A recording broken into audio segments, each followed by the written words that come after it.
Good evening, members of the Council. I call on my chaplain, the Reverend Giles Kendall, to lead us in prayer. God, the fountain of all goodness, bless our Sovereign Lady, Queen Elizabeth, and all who are in authority under her, that they may order all things in wisdom and equity, righteousness and peace, to the honour of your name and the good of your church and people. Through Jesus Christ our Lord. Amen. Almighty and eternal God, to whom we must all give account, guide with your Spirit the mayor and councillors of the borough and of the town of Dudley, that they may be faithful to your will and seek in all their purposes to enrich our common life. Amen. Lord God, help us to make and keep Dudley Borough a home for all its peoples, recognising their different faiths and experiences. Grant to our mayor and representatives integrity to act with justice and compassion, that they may grow among us harmony and peace. Amen. And if you'd like to, I invite you to join with me in the words of the Lord's Prayer using the traditional form. So we say, Our Father, who art in heaven, hallowed be thy name. Thy kingdom come, thy will be done, on earth as it is in heaven. Give us this day our daily bread, and forgive us our trespasses, as we forgive those who trespass against us. And lead us not into temptation, but deliver us from evil. For thine is the kingdom, the power and the glory, for ever and ever. Amen. I wish you all a good evening and a blessing and a good night's rest when you've finished. Thank you, John. Good night, John. Please be seated.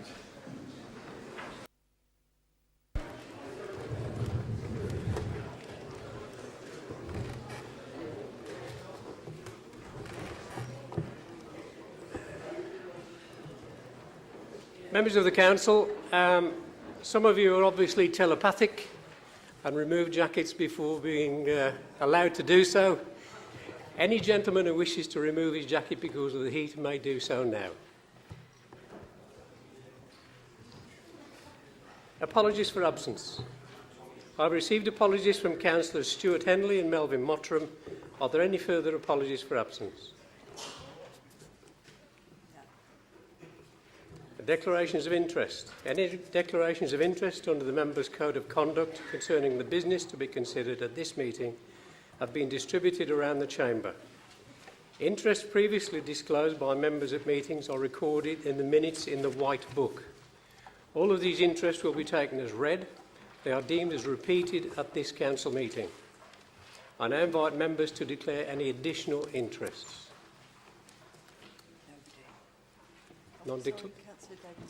Councillor Sparks. Thank you, Mr. Mayor. You haven't got me down as Dudley Zoo, declaring an interest in Dudley Zoo. Because I'm not a member from the council, but I'm still the chairman of the zoo. So.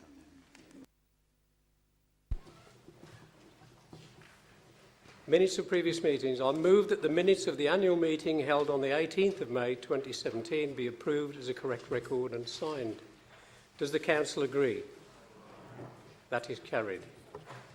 Mayor's announcements. It gives me great pleasure to announce that Dudley employees were recently awarded certificates of commendation by the Chartered Trading Standard Institute.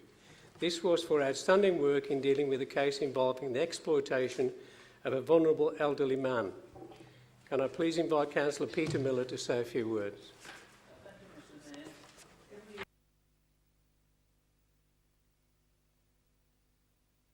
Individuals or groups of people who celebrate the outstanding contribution they have made to consumer protection in their communities.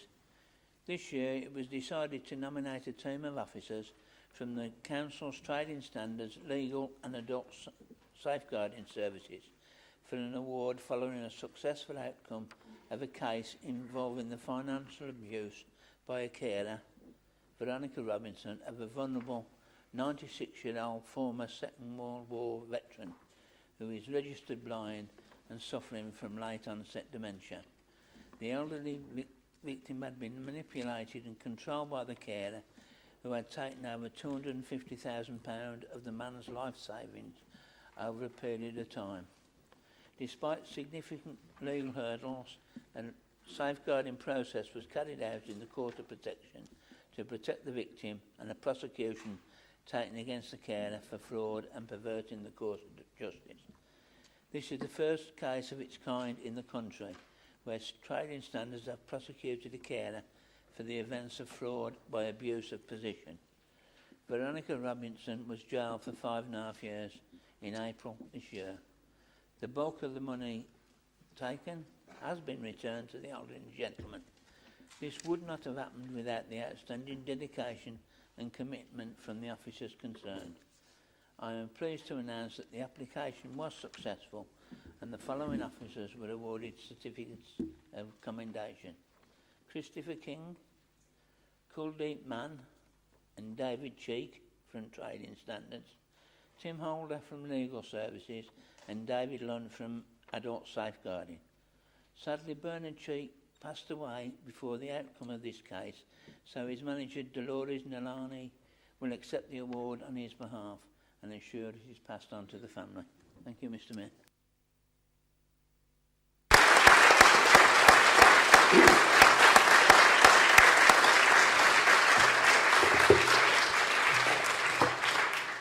This was a long and protracted case with a very successful outcome. So can I ask the members of the staff to come forward to receive their certificates, please?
Mr. Cheek's family should be particularly proud tonight.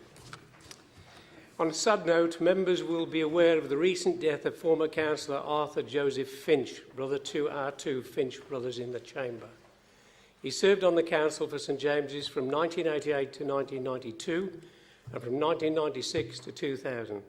Can I ask the council to observe a period of silence as a token of respect to the memory of Arthur Joseph Finch?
Are there any members who wish to pay tribute?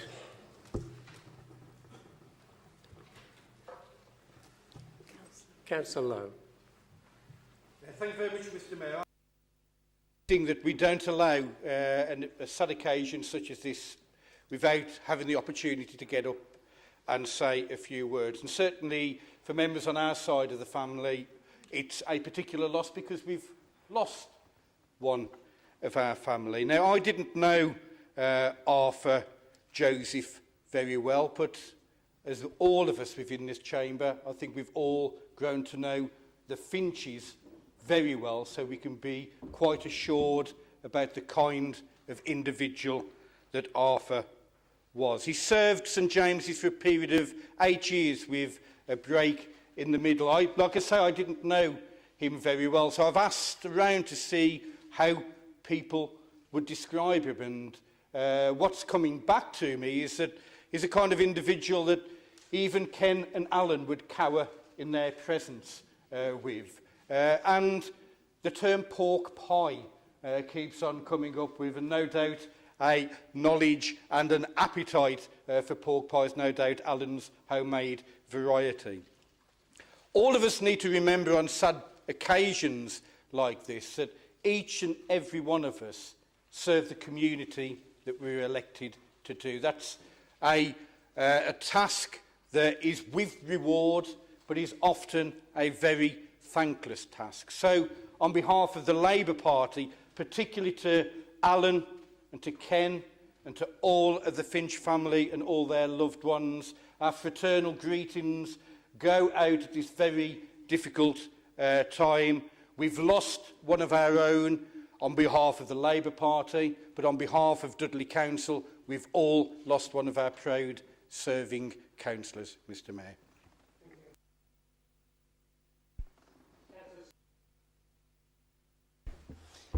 I served on this council with Councillor Finch, and I don't think in all the time we served together we had a misword. We worked together. I was in the adjoining ward of Gornal, I was in St James's. In those days we served actually on committees rather than the cabinet style of things, so at least we got together on quite a regular basis. And my relationship with him, as I've just said, was absolutely excellent. And I can describe him as one of nature's gentlemen in certain respects. And I was very saddened towards the end to see how the former councillor suffered in ill health towards the end of his life period. But having said that, Mr Mayor, and without lingering on too much, my sympathy goes with the Finch family. They know that automatically. I've spoken to other brothers and sisters, as you can well imagine, on this time. Unfortunately, I couldn't have managed to get to the crematorium because of other commitments. Well, I would have gone if I could, to have paid my respect. But as far as I'm concerned, the time I spent in this room and other rooms with Councillor Finch, we never had a misword, we got on, and what we came to do is to look after the community, and I believe between the two of us, with the other councillors at that time, we achieved that. Thank you.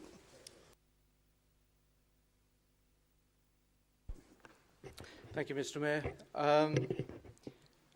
Councillor Finch, we didn't serve on the council together, but we fought elections together. He's probably one of the reasons why I am a councillor today, the support that he gave, the way that he fought the campaigns, the way he helped the community. He was a real community councillor, helped everyone that was around him and everyone that needed help. I will sadly miss him and, pay my respects, and I hope that, the family, are feeling, obviously it's one of those stressful moments. It was sad that to see him go and the ill health that he has. He will be missed. Thank you.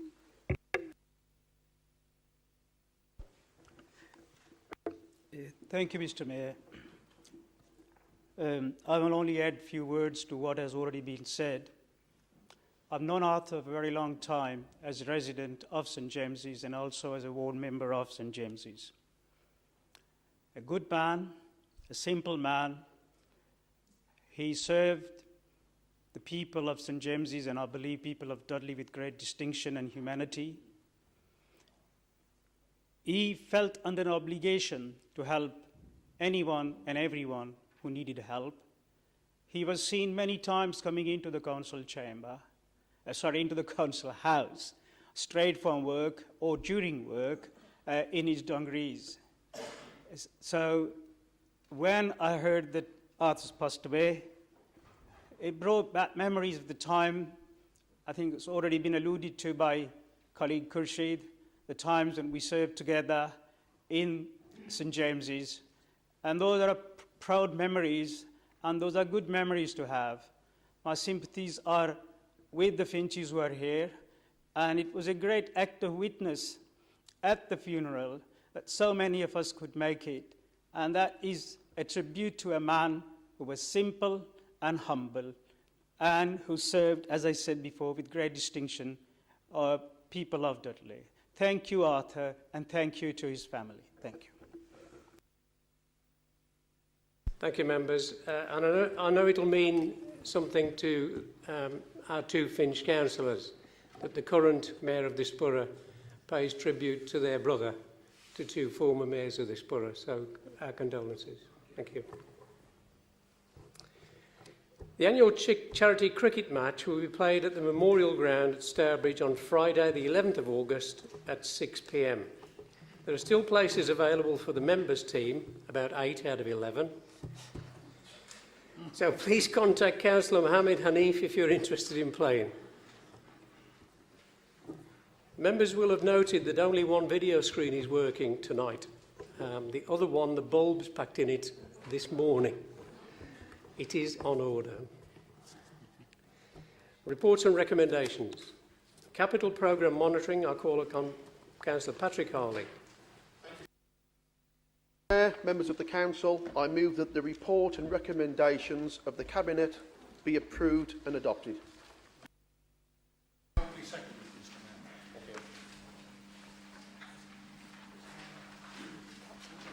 Councillor Harley. Yes, thank you, Mr. Mayor. First of all, congratulations to you on your election to Mayor. I think this is the first opportunity I've had to do it formally. I want to raise concerns regarding the development on proposed development on Lister Road, page 12. Only a couple of council meetings ago, discussions were being held around consultation, around suitability of sites, and about having various impact assessments done.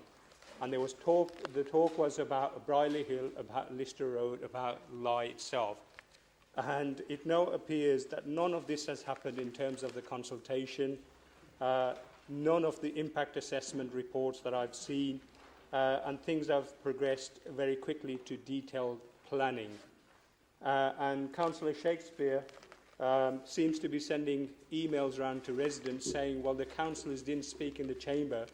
Well, how could we speak about it when we didn't know the detail of what is proposed or which site is going to be used? And what is proposed, Mr. Mayor, is a 4 to 5 story office block right on the steps of people who live there, a car park which is taking away the playing field, and various other developments on the site, as well as demolition of 2 properties opposite Lister Road. And currently there is some 1,500 vehicular movements, which involves about 470 heavy goods vehicles, 320 light goods vehicles, and 700 cars. And what is now proposed to do is to house up to 700 staff on that site, which will have a massive impact on the local people, on the local roads. And in terms of regeneration, Mr. Mayor, I don't think it's going to have any impact at all, because if we're talking about regeneration, then those members of staff should be relocated into the town centre. We've got a massive development in terms of Cavendish House. There's an opportunity to work with the developers and see if they can be located there.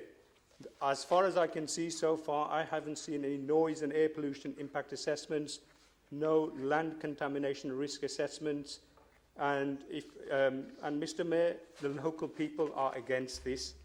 Sport England is against this, and we, the local councillors, are against this.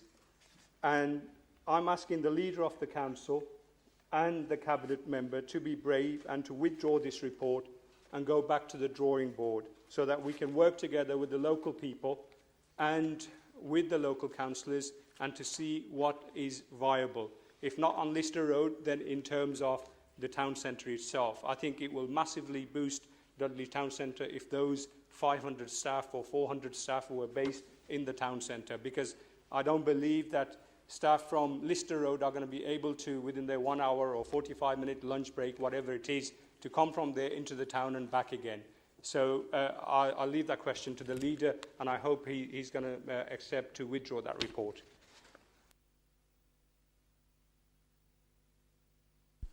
Thank you, Mr Mayor. Page 12 as well is the Household Waste Recycling Centre. You may recall at a previous meeting, the Lays caused quite a stir amongst the other two parties. Many of them spoke out strongly against the proposals to relocate there, and I must say I agreed with them because I do not think it's an ideal site. I did ask Councillor Bills, who was the Cabinet member at that time, if she would be arranging consultation with residents and if we could have a meeting. A meeting was arranged, however, due to a change in the regime, that had to be cancelled. So I did email Councillor Shakespeare, asked her if she would be arranging a meeting or if the proposals would be scrapped entirely. She did reply, said she got a meeting with officers on the 12th of June, and perhaps we could get together after then. I've heard nothing since. Seeing what's mentioned here, it does concern me, and I'd please hope that after everything that was said by members of the Tories and of UKIP, that they will not do a U-turn and go and head and relocate.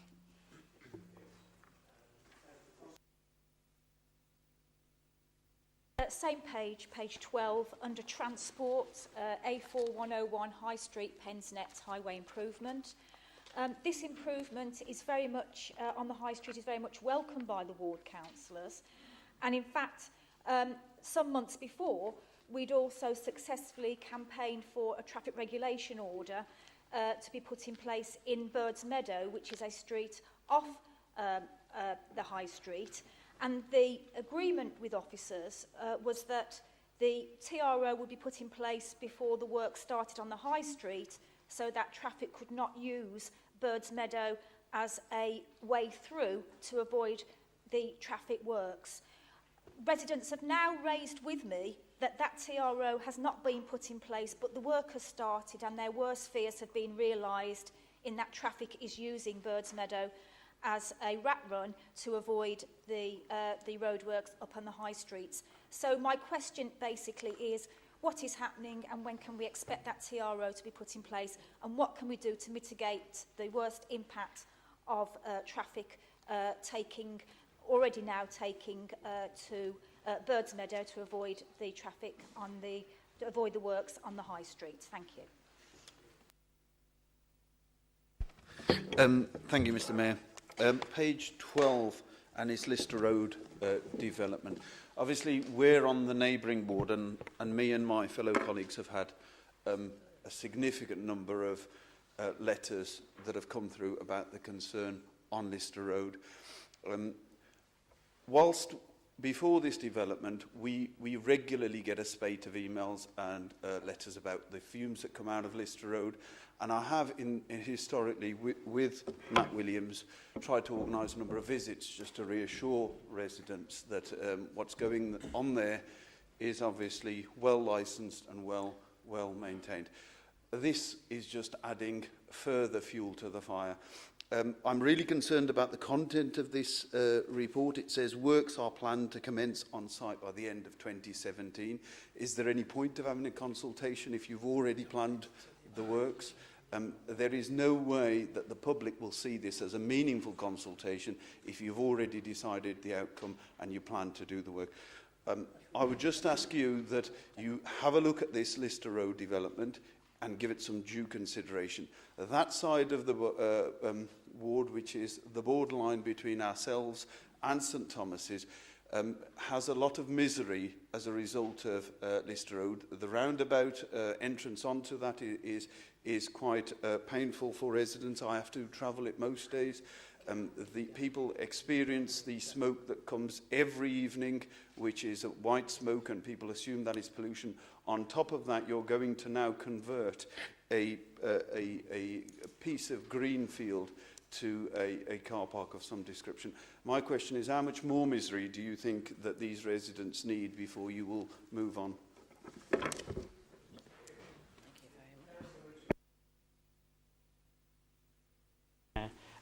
Could the ruling group please squash any plans to close the tip on Stourbridge, Birmingham Road, just off the Ring Road. Residents of my ward are extremely worried indeed that tip will move, and the reasons are it's because at the moment, even when the tip is heavily used, you can drive along. You are not trapped in the traffic because you've got a ring road, you come off the ring road and you've got 2 lanes. If you move it to the lays, which is you would have to travel through Amblecote, Wordsley, it's only 1 lane. You are adding even more traffic when you don't have to. So would you please, if you could change your minds on that one. Thank you, Mr. Mayor.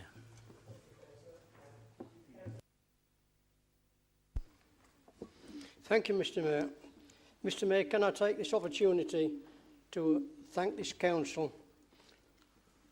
The minute, shall I give you the minute? It's page 7, agenda 23.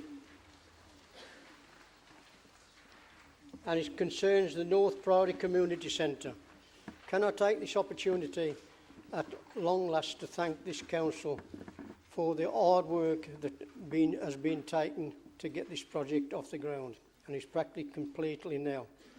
Now, if I can actually thank a lot of people in this council what have helped to get this project, and if I may give you a little bit of history, because if I was to give it a lot of history, we should be on all night. But this project, as stated in the programme, started approximately 8 years ago, when it was decided to knock down houses on the particular estate, and this community centre, they had 2 houses as a community centre, which was rather thriving, and it was absolutely marvellous. They worked well. Now, this committee is practically still there now, after 8 long years. And believe me, they've worked well just to keep together. But as I must emphasise, there's been a lot of ups and downs as regarding we getting there. But at long last, Mr. Mayor, we're there. And if the actual project now is practically completed and will be opening within a few weeks. And I would ask everyone here, and I know Councillor Evans knows everything about it. He was involved when we started getting this community centre. Now remember, this community centre will be used for everyone. Okay, there'll be a lot used on the community centre, and it's a much needed community centre for the young, the old, and whoever may use it. I'm quite confident that it will be a success. But can I, again, without going on too long, 1 or 2 thanks.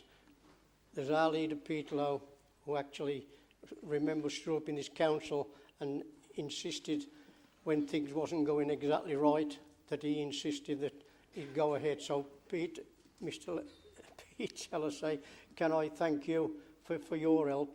And also, Alan, I believe Alan helped us a little way in using his authority to get some little extra money, which I know will be used.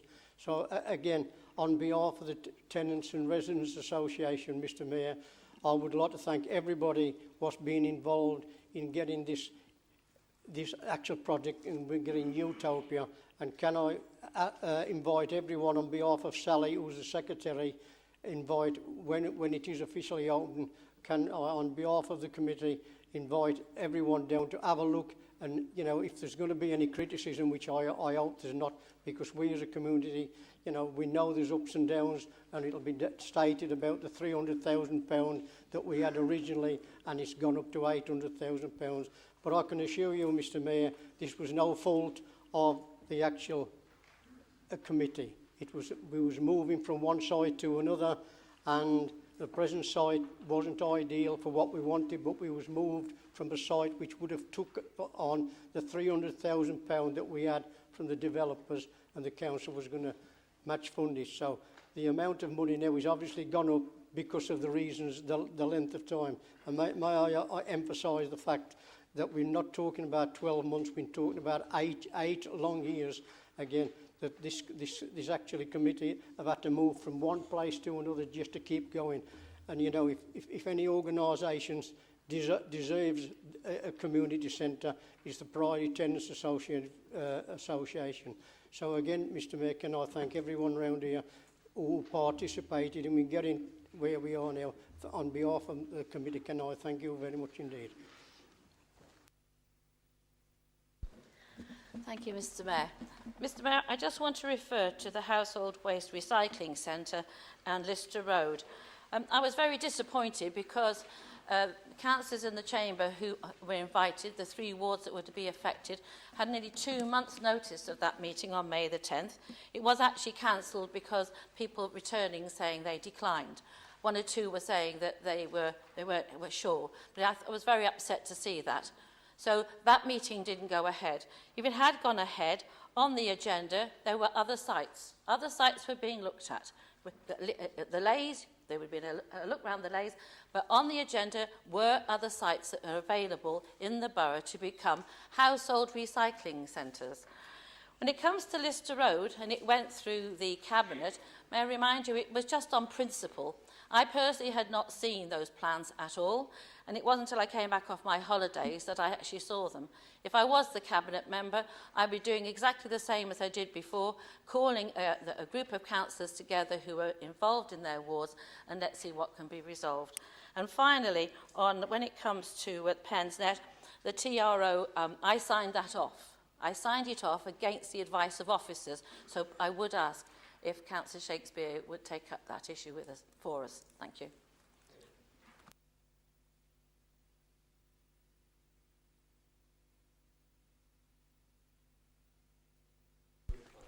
Thank you, Mr Mayor. I'll go through in the order that the issues were raised.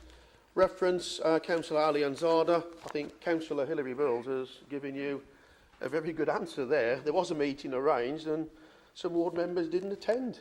However, there is a consultation process. There is a planning application. I would urge ward members to take part in that process. I would urge you to take part in that process so your views and those of your constituents can be heard through the appropriate channels.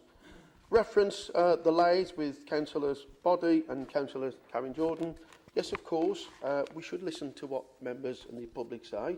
There was a lot of opposition voiced, particularly on this side of the chamber and at the back about this proposal. Let's remember, it was that side of the chamber that put these proposals forward, and they did it as a done deal. On this side of the chamber, we'll make sure that controversial decisions like that go to the appropriate scrutiny committee, which is the way these things should be done. So on this side of the chamber, we'll take those controversial issues and we will debate them at the scrutiny committee. Unlike the former cabinet members opposite, who signed decision sheets, go on holiday and then forget what they've done and wonder what all the furore is about. Reference Councillor Judy Foster. Again, if the former cabinet member has signed a decision sheet, then really we need to know why that hasn't been implemented. So to Councillor Foster, we'll get on that as soon as this meeting's been concluded. And finally, Councillor Ken Finch, thank you for your comments. Yes, it has been 5 years in the making. Note your comments. You were in control for 5 years and you got there just at the end. Thank you. Is that all agreed? Is that agreed? That is carried.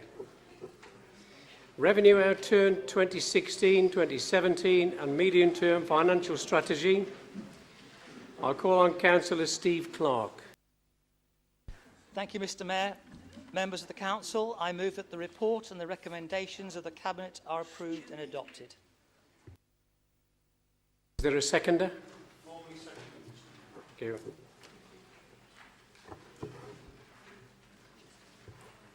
Councillor Crumpton. Sigh relief. I was going to stand up, yeah. Right. Thank you, Mr Mayor, for first of all allowing us to take our coats off. It was a bit warm up here. There isn't a particular item on this agenda that I want to address. It's actually the whole of the item that I feel is worth addressing. Sometimes there are unintended consequences of decisions that the council takes.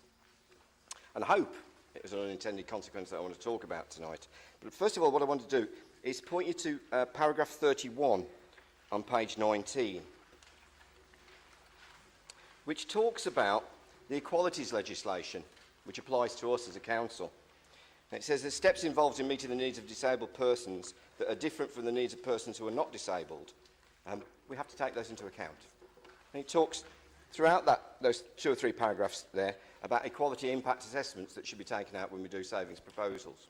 I want to take you back then to page 16, paragraph 15, where it talks about the supplementary funding to the Improved Better Care Fund and the fact that this council approved a precept in March of approximately, I think it was an extra £3 million, give or take, towards helping out our more elderly people within the community. And in fact, Dudley's share of the extra funding, according to this, is 7.218 million, which is 7,218,000, an odd change, I would have thought. So the unintended consequences sometimes that we meet have just hit us. And in Stourbridge, we've got an institution which has been there for quite some time. It's actually Stourbridge and Halesowin, Age Concern.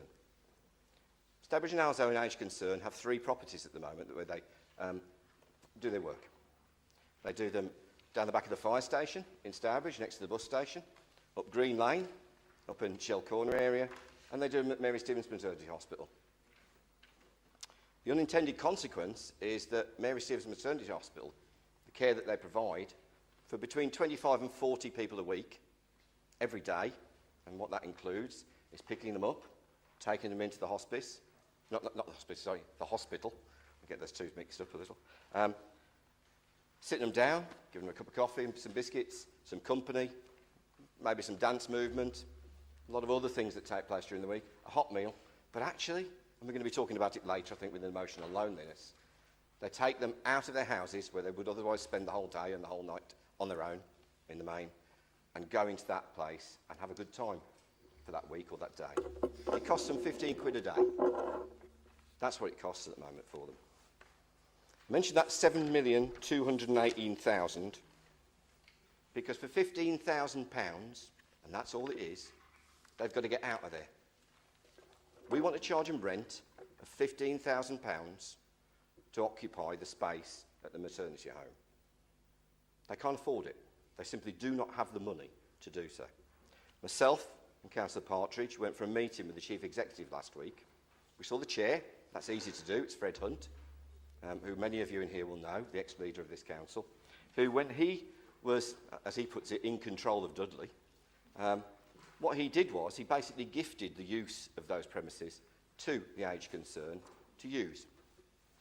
We had a chat with the Chief Executive, a long chat, and we're now looking at another premises which may be suitable, because the plan at the moment is that those people that use Stourbridge will be transported to Green Lane. Now, for you, those of you that know the area, because we all do, that means going from Stourbridge somewhere on a minibus up Mucklow Hill by 10 o'clock in the morning-ish, and then coming back at about 3 o'clock. If that was my mum, she wouldn't be doing it. If that was your mum, she wouldn't be doing it, would she? You know, she probably wouldn't have to because she's got family around her. Some of these people haven't got family around them. So I think one of the things that I'd ask all of us, because there's very little we can do about this now. They've made plans. The redundancy notices have gone out to staff. They're discussing it with the people there. And as I say, myself and Guy are looking at another venue which might be more suitable and working with another voluntary organisation to do it. Whether that happens or not, you know, will be in the future. But I just want us all to think, when we make cuts to those people out there, this is the unintended consequences of it. Nobody in this chamber would ever have wanted the services that they provide to be taken away, would they? You know? So what I ask is, if when Stourbridge Age Concern might need a bit of help with some funding,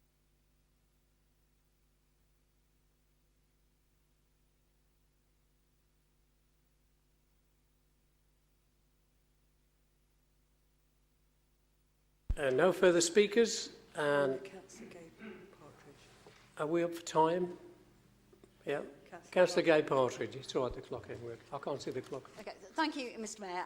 Really, I'd just like to start where Councillor Crumpton has finished off and ask the officers and the lead members of this council to consider what they can do to help not only Age Concern, but any organisation which is facing the kind of difficulties that are resulting in the wholesale withdrawal of local community facilities.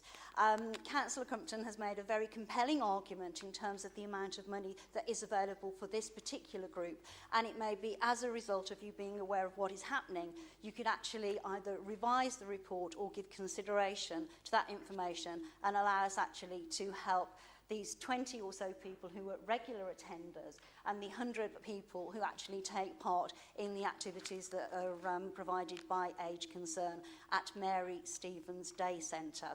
There is an additional consequence to the fact that Age Concern are considering coming out of the old maternity unit in Old Swinford, and that is that the building, which currently benefits from considerable use during the day, will actually be moving towards a situation where it will either be mothballed or in need of considerable capital resource to make it fit for use by other organisations. Thank you.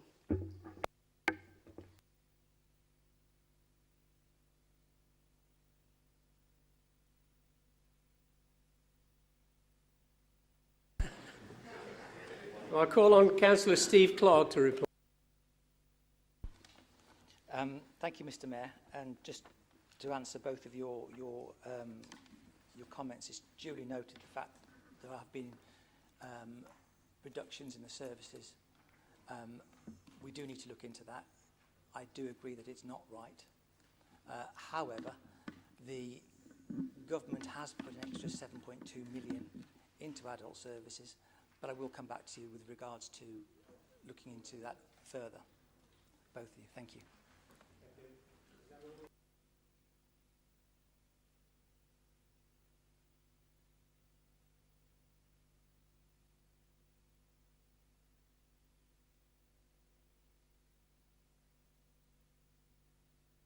Would you want to repeat what you've just said, please, if you wouldn't? Is the mic not working? There you go, it's now working. Can you hold me in? Yeah, it's duly noted the fact that we've had issues where the services are being withdrawn. That was part of the previous administration's structure. The government now have put an extra 7.2 million into adult services, but I will come back to you both and I will give you a written response to say, what we are doing about it. Thank you. Is that all agreed? That's carried. And a reminder that when we do speak, we need to speak clearly and succinctly, because if we can't hear in the chamber, people at home can't hear on the TV as well. So. The Food and Feed Service Plan 2017-2018, I call upon Councillor Peter Miller. Thank you, Mr Mayor. This report seeks council endorsement of the council's Food and Feed Service Plan. The law requires local authorities to produce an annual food and feed service plan, detailing how the council proposes to deliver food and feed enforcement work in the borough. The food service aims to ensure access to clean and safe food and also to control infectious disease. It also ensures access to food which is correctly labelled, described and complies with competitional standards. This work is carried out by the council's environment health officers. There are currently just under 2,500 food registered businesses in Dudley. The animal feed service aims to ensure that feed which is fed to animals entering the food chain does not pose a risk to human health. This work is delivered by trading standards officers for 32 premises in the borough. The performance of the service in 2016-17 is contained in paragraph 9 of the report, and I'm pleased to report that it continues to improve with the proportion of the borough's food premises which are broadly compliant with the law having risen to 90%. The service continues to protect the health of the people of Dudley by working to reduce the number of non-compliant food businesses. However, where necessary, formal enforcement is taken to ensure they comply with the law. In 2016-17, 21 premises were served with legal improvement notices. 4 were forced to close immediately due to imminent health risks, and 12 prosecutions were concluded. A full copy of this year's Food and Food Service Plan is available as an appendix to view in the Council's Committee Management Information System, and a further copy is located in the members' room, along with a copy report. Mr Mayor, members of the Council, I move that the report and recommendations of the Cabinet be approved and adopted. Thank you. Councillor Rachel Harris. I'd just like to rise and just remind members about the hidden army that we have here in the council that the public very often doesn't hear about, probably doesn't really appreciate, even though they see the scores on the doors wherever they go to the restaurants, but without whom the food safety and the food hygiene in this borough, I really would believe, would have all of us in danger and probably quite poorly. I think looking at the performance for 16-17, the fact that 99.8% of high-risk food premises were actually inspected, a total of 649 inspections, is an achievement in itself, because the team I know works really hard under great stress. They do their very best at all times to silently keep the health of the public safe and to keep us all sound when we go out for that meal. And certainly again, when you look on page 27, that they actually did take over 347 food samples, and then out of those food samples, unfortunately, 42% were unsatisfactory, and yet they still followed up, as they have always done, rigorously making sure that people understood that sampling was carried through and we kept the public safe. I hope that when we come to budget discussions, which maybe we might get the opportunity to take part in, we gave you that opportunity last year, you'll remember that, the members opposite, that this is about a service that is extremely efficient, is very good value for money, and is keeping us safe quietly. It may not have the glory that you can shout about when you go out in public or knock a door, but we know as councillors that this service keeps us safe. Thank you. There are no further indications. I call on Councillor Peter Miller to reply. Entirely that the health and well-being of the people of this borough are most important, and we must do everything to safeguard the food that they eat and what they buy from shops, whether they're buying it to eat at home or when they're eating out. And I think it's very important that we keep the standards as high as possible. Thank you. Is that all agreed? That is carried. Agenda item number 6, notices of motion. At this point, can I remind all members that under Council Procedure Rule 12.5, the maximum time allowed to deal with all notices of motion is 30 minutes. Any notice of motion not dealt with within this period will be referred to the next ordinary council meeting. I call on Councillor Jackie Cowell to move the motion in her name as set out on the agenda. Members will also be aware that in accordance with the Constitution, Councillor Cowell has put forward an amended version of her motion, which I think has been circulated to all members. Don't think there's any contention on that. Is there a seconder? Yeah. Oh, yes. Sorry. Put your motion, Jackie.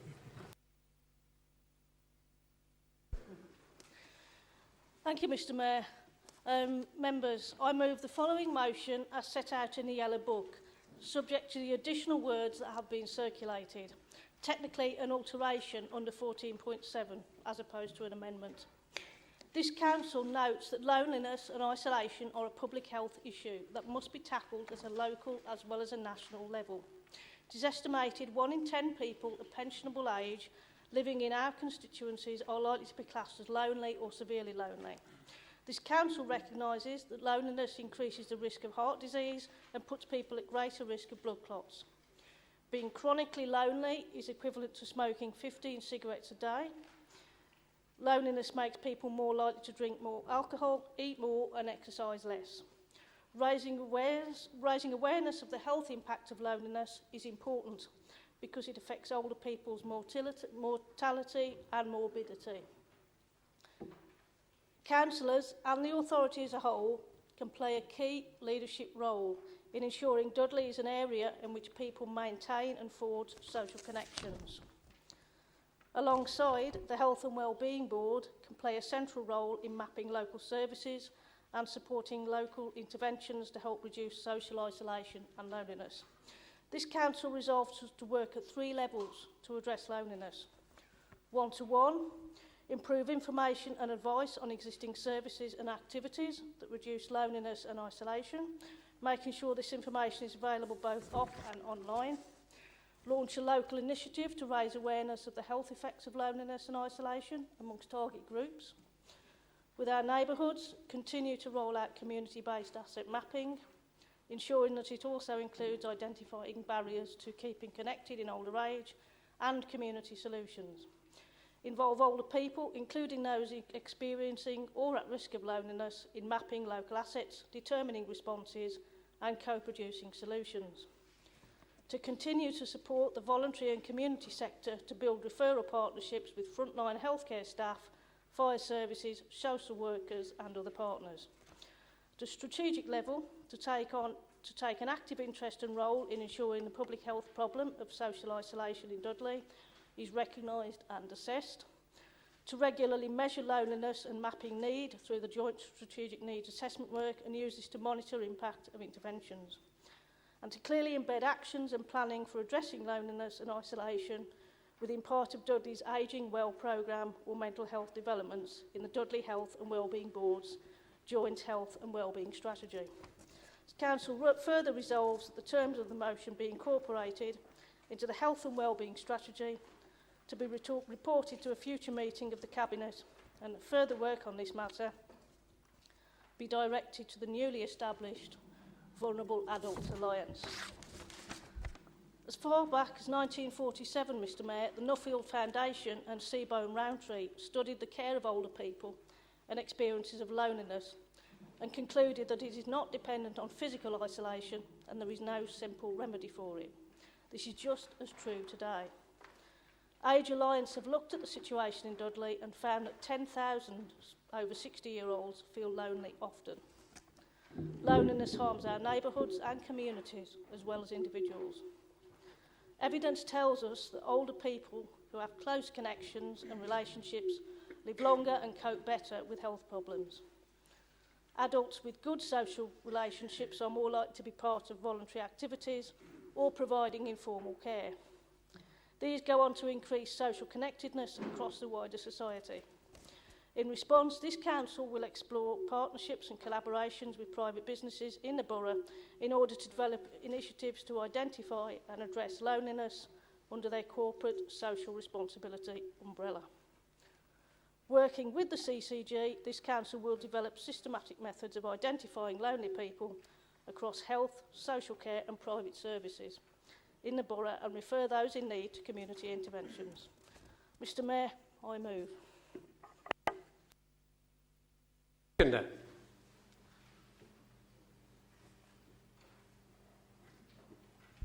Thank you. Thank you, Mr Mayor. I rise to second the motion as amended, and in doing so I'd like to make the following observations. Time, of course, has moved on since the motion was first put forward.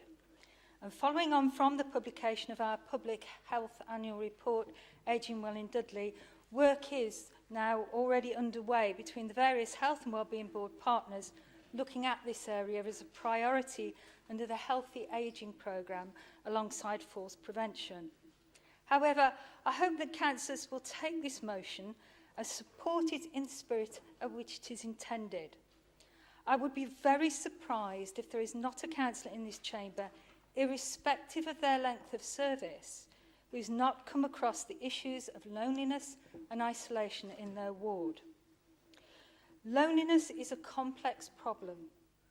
It's experienced both subjectively and individually across all age groups, but particularly identified as affecting older people, brought about by a range of reasons. The uncharted extent of what loneliness can mean was brought home to me when I read that 2 in 5 older people in national research that works out at around just under 4 million people say that television is now their main company. Mr. Mayor, that figure is one of the many disturbing findings set out in the national The Missing Million report, In Search of the Loneliest in Our Community. I would recommend it to everyone in the chamber as a sobering and practical read. It sets out and explores how organisations can start to tackle this issue at community level, including with us as councillors playing a part. Now, I know all members of this council will have to face the challenges of balancing different areas of need against the increasing pressures from looking after an ageing population, when it's obvious we're not going to get any increased resources from this Tory government. We have control of some public health funding, but it's being shrunk deliberately year on year. The only way forward is to work even more closely with our key health and social care partners and our communities in different ways to tackle this and other complex subjective issues together. So let us send out a signal that this council is always open for working with partners by taking this motion forward tonight. I second the motion, Mr. Mayor. Open for debate. Councillor Crumpton. Well, I thought there might have been 2 or 3 other people who might have pressed their button before that. I wanted to... I talked already about old people being lonely in the borough tonight, and I want to thank Councillor Cowell for actually getting this motion here. But actually I want to turn that on its head a little bit and talk about the young people within our society who are lonely. Many of you will have met people who have caused major problems in neighbourhoods. You know, they get... what happens with them is they live with their families for the most time, have problems. They may have alcohol or drug problems, or may have mental health problems, which mean that their family can no longer cope with them. They get ostracised from their family. They get thrown out of their house. They come to us as homeless people. And whilst I haven't taken somebody to housing recently, in the past my experience of taking a homeless person to housing has been, yes, it would be lovely if they could do what they thought they could do for them, but actually, in the end, we sometimes do very little for those people that turn up as homeless in our borough. One of the other problems that we face is the total lack of any meaningful mental health help for people of all ages, never mind young or old. And it is desperate in this area, as it is for most of the country. We've had a recent mental health commission undertaken, and the Chief Executive is leading on that from the new mayoralty or combined authority, whatever we eventually turn up calling it. And one of the things that I would say is that if we adopt this motion at the end of the night, we've got to show how we put it into practice. Because I think that's the problem I have. Which is that we say a lot of good things in this chamber, or in some scrutiny committees, or you know, wherever we say them.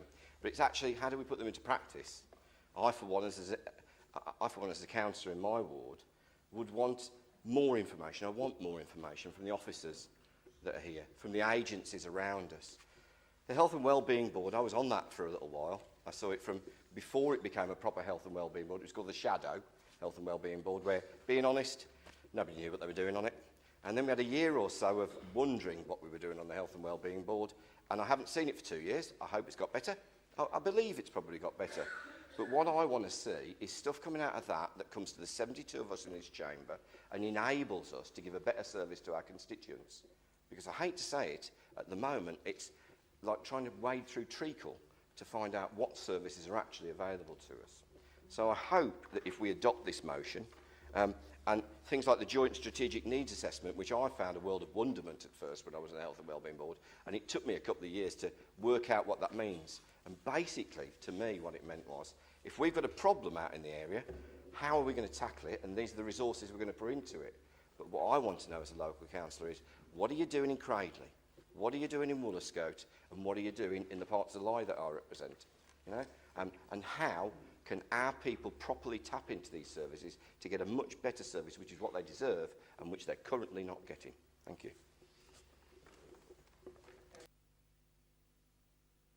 Yes, thank you, Mr. Mayor. It's interesting because listening to that debate up to now, some of the points I was going to raise have been raised.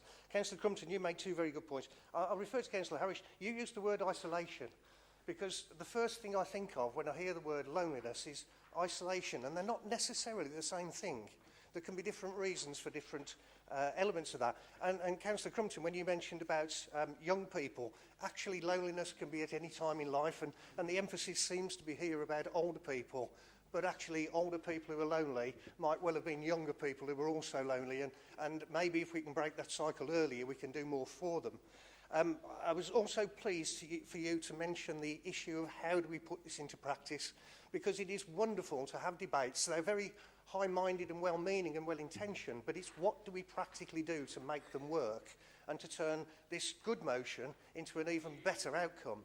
And one of the things that occurred to me, Mr. Mayor, is we have employees all over this borough, all of the time, visiting areas, visiting people in many cases, who might well see the signs that might lead to us being able to make interventions that could be helpful, but they themselves perhaps haven't been asked to look for that, or may feel that they shouldn't be interfering in other people's business, or simply wouldn't know what to do if they did identify a problem.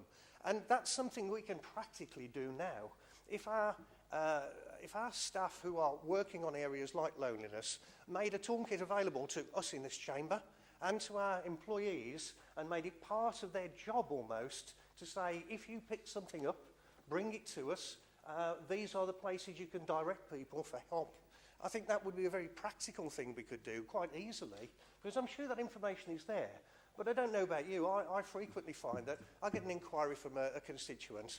My first response is, oh, I better check with Dudley Council Plus, because that's the best signpost we've got. But that can be a little bit too simplistic in many cases, where you really need to look at a more complex situation rather than a simple signpost. Maybe if we started building that into what we're talking about here and send our officers away with a view to doing that, that could help move this forward. I fully support this. Loneliness is a terrible thing. Isolation can be for very, very many reasons. And if we can do anything at all to tackle that, without obviously imposing on people who want to be left alone, and that, of course, is another marker we have.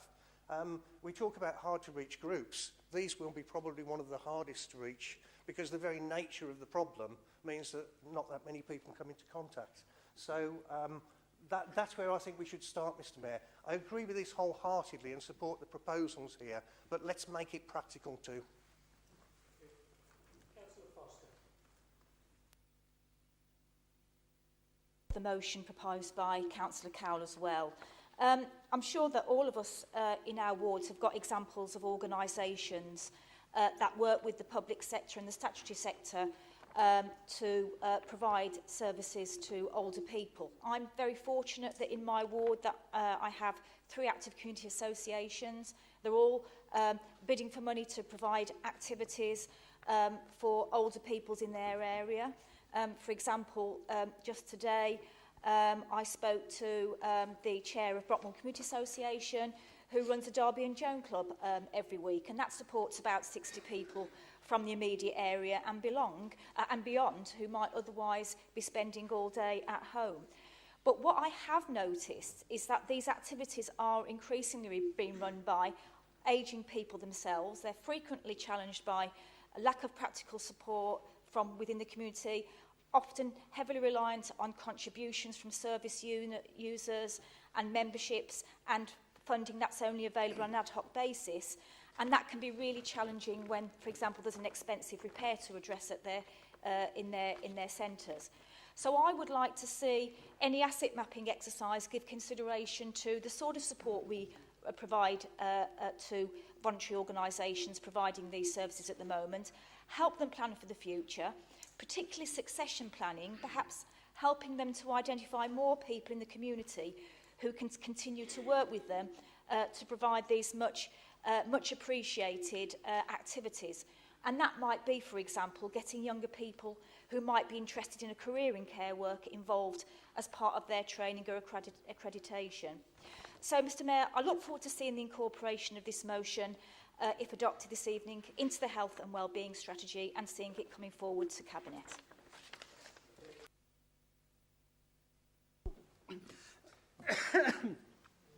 Thank you, Mr Mayor.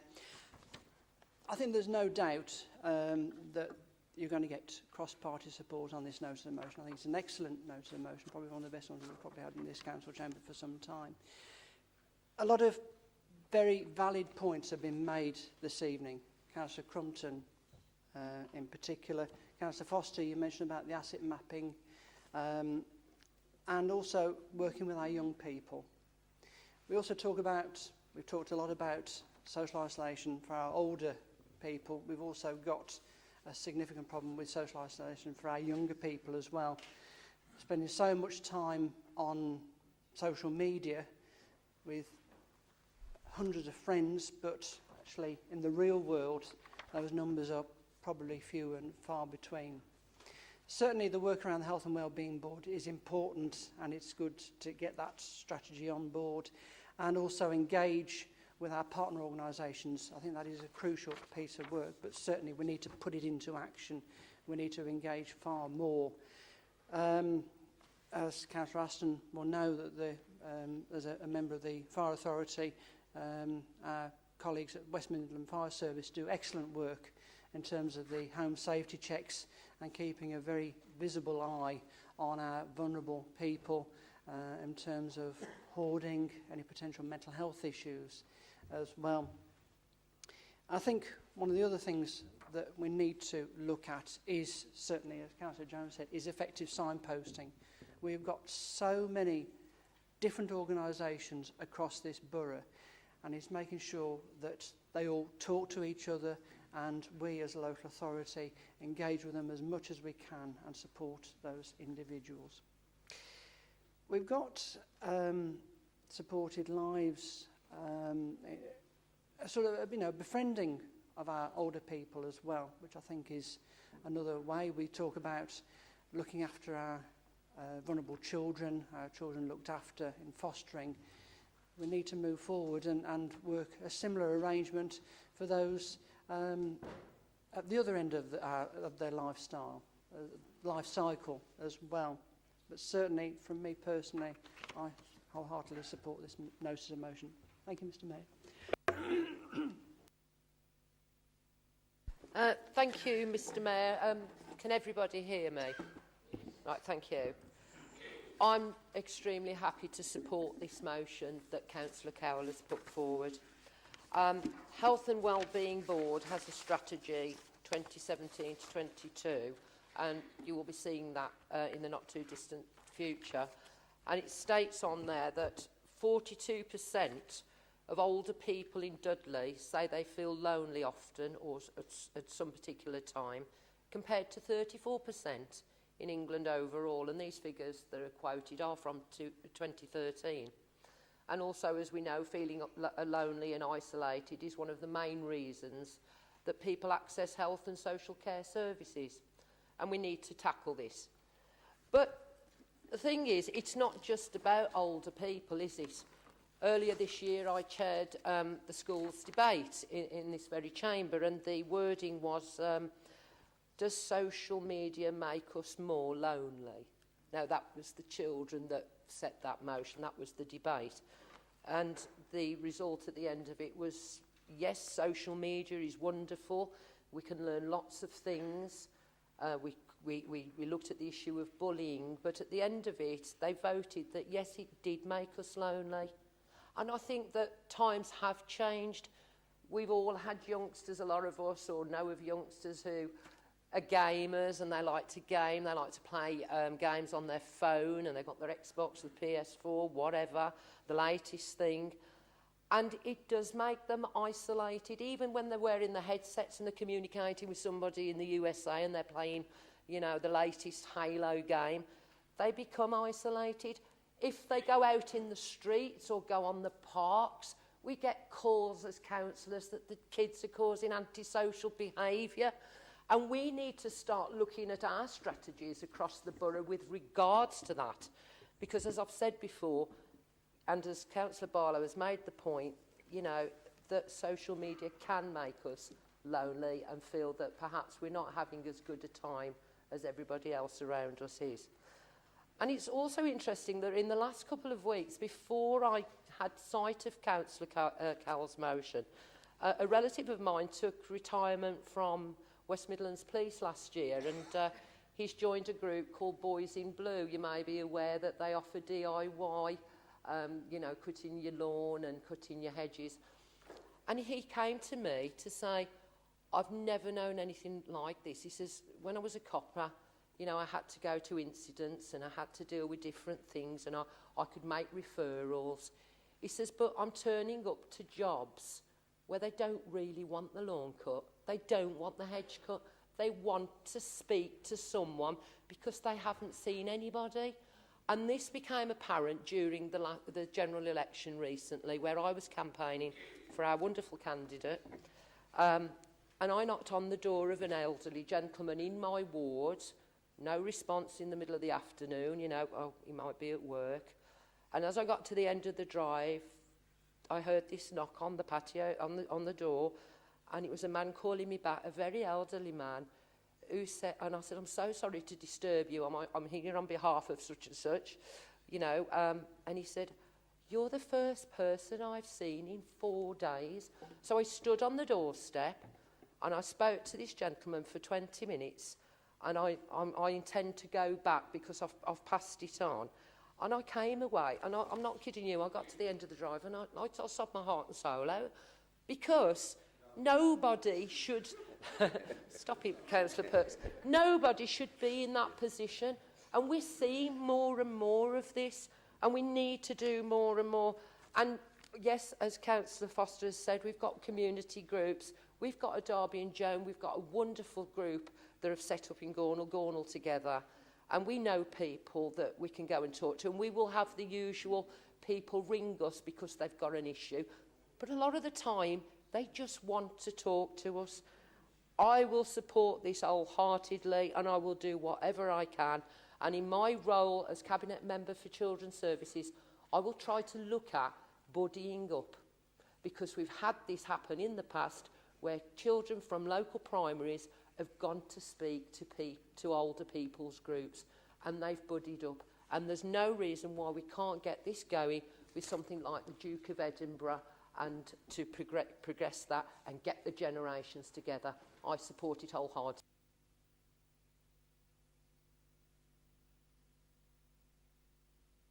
Allowed is 30 minutes for all motions. This one has been going now for 25 minutes.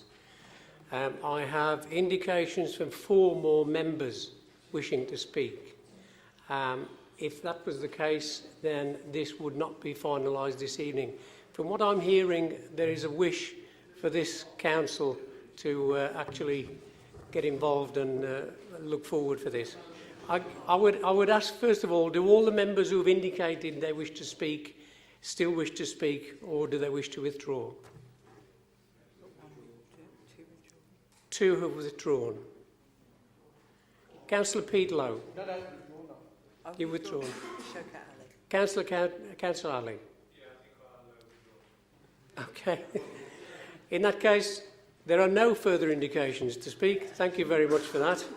I'll call on Councillor Jackie Cowell to respond. Thanks, Mr Mayor. I'm conscious of the fact that we're coming to the end of this debate, so I'll keep my contribution brief. I just want to say a heartfelt thank you to all contributors. And I think the spirit, the feeling that comes across is that everybody in this chamber is working, is basically singing off the same hymn sheet. So let's just hope that we can take something positive from this and going forward really make it work. Thank you all for your contributions and your support, and please vote for this motion. Thank you very much. We have two options, whether we can agree or go to a vote. Agreed. Thank you.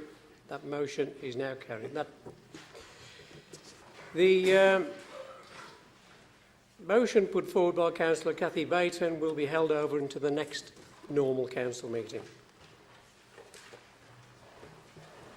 Questions under Council Procedure Rule 11. I call on members to indicate whether they wish to ask any questions in relation to the minutes and delegated decision summaries. I will take questions in the order that the matters appear on the list. I will deal with one question at a time, that is the question and answer to it, before moving on to the next question and so on. Can I remind members that the purpose of Council Procedure Rule 11 is to allow questions, not speeches. Members will have the chance to speak on individual questions. However, any comments should remain relevant to the question that is under consideration. You will also have noted in the White Book that a lot of the chairs of some of the minutes before you are chairs from the previous administration. It may be relevant for the chair of that committee held pre-May the 18th to answer the question. I would ask all members to bear with us. We are in unprecedented times, so we may have to play this one as we go. Overview and Scrutiny Management Board dated 28th of March, 26th of April and the 14th of June 2017. Councillor Steve Waltho. Thank you, Mr Mayor. I just want to ask the Chair a very brief question. We've often discussed at the Overview and Scrutiny Management Board the value of scrutiny and the way it's carried out in this council. And I would say that we do it personally reasonably well until now. My question is, given if we were to convince a peer review at the moment as to how we carry out our scrutiny, how can it truly operate at all when 48% of i.e. the largest group on this council have no one in either cabinet or scrutiny committee positions? I have to say I've never witnessed such an undemocratic internal structure in my 20 years on the council. Political stitch-up, sorry. Justify it, please.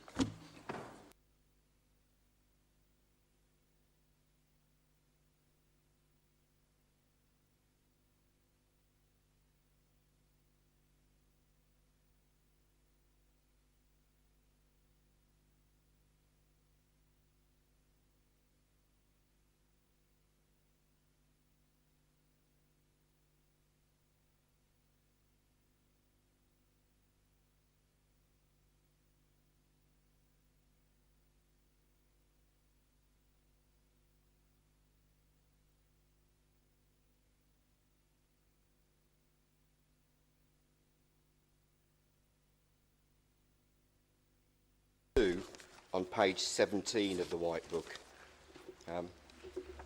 which talks about the annual scrutiny programme be referred for the approval of the Overview and Scrutiny Management Board. Mr Mayor, it might be a little bit boring, this one. The Constitution states that the Overview and Scrutiny Management Board will approve and monitor the annual scrutiny programme. The Constitution also states it creates a powerful and effective means of holding decision makers to public account. It also states that no one will review, this is the Constitution, no one will review or scrutinise a decision in which they were directly involved. It also finally states, and you'll be glad this is the last quote from the Constitution, I think, I'll just check my notes here. It also states that citizens have the right to attend meetings except where confidential or exempt information is likely to be disclosed. At the corporate scrutiny meeting, which took place last week or the week before now, I think, the minutes will come to that for the next council meeting. I'm not making a question particularly about that, but about the way the Overview and Scrutiny Management Board run. We were presented with a read-out statement by the new chair of that committee, basically stating that we would be virtually instructed to hold meetings as a full scrutiny committee behind closed doors. Now, we've always been able to hold working groups of committees, and often those have happened out of the public domain. A couple of them I can think of was Briley Hill Leisure Centre, going back God knows how many years now, 10 years or so ago. But actually that wasn't held behind closed doors, most of it, I don't think. But I think the playing pitch strategy, we asked a few of the councillors that were on that committee to go around and have a look at all the football fields. And I think one of our late councillors, Jeff, actually took that forward. We can use blue paper if we've got exempt stuff, and we've had that at a few committee meetings, haven't we, over the years. So, I was very concerned that we would have to basically do all this behind closed doors. So I asked a few questions. Now, I read out the bit of the Constitution that says you can't review or scrutinise a decision in which you're also directly involved. Councillor Phipps, who was the Vice Chair of the Overview Committee in June, attended, as a substitute, the Corporate Scrutiny Committee. I don't think he should have been there. It wasn't on the night. I didn't know that he was the Vice Chair of the Scrutiny Committee, Overview and Scrutiny Committee. But I think we need to question whether he should have been able to attend that committee, because there was a resolution prior to that committee taking place about the agendas for scrutiny committees. Okay? So, I'm actually quite appalled. I think Steve, I forgot his last name, Councillor Waltho, he said it's the first time in years that he's seen this, where we've got a one-party almost organisation, because there's an alliance between the Tories and UKIP, and they've taken all the chairs and vice chairs of all the committees. Now go do it behind closed doors. So I questioned it a bit more. And I was told, not just by Councillor Phipps and a couple of others on the committee, but also the officers attending the committee, or at least one of the officers attending the committee, that what they were thinking about was something that had come out of the peer review, and we could have things behind closed doors, and we could talk about stuff. So I said, give us a couple of examples then. Leisure centres and tips. That's what came out as the examples. We were deeply embarrassed in our party last year over a few of the decisions that we took. But that's politics, isn't it? You know, we'll come out there and we'll talk about things. The one thing I would have said, that if we talked about the leisure centre consultation behind closed doors, then we wouldn't have had Tracy Wood standing there earlier this year, would we? With a petition that lots of people in our communities had signed to say, we don't want this. So, I refuse to go behind closed doors, to be gagged by the parties that have decided this year that the biggest party in this council has no right to be chairs or vice chairs, where they set the agenda, where the Overview and Scrutiny Management Board, which approves agendas, is actually seen, or appears to be seen, as setting the agendas for our committees. Can't have it. Because I come back to what the Constitution says. It should be a powerful tool that we can use, scrutiny. We've been slammed for scrutiny over the years. You know? And I disagree actually with Councillor Waltho. I think the majority of scrutiny committees I've served on, I hate to say this, it often seems as if nobody's read the book before they've even got there. And so few of the questions are ever asked by people. So I ask you all, right, change all this. Councillor Hardy, you've got the opportunity to make this council democratic.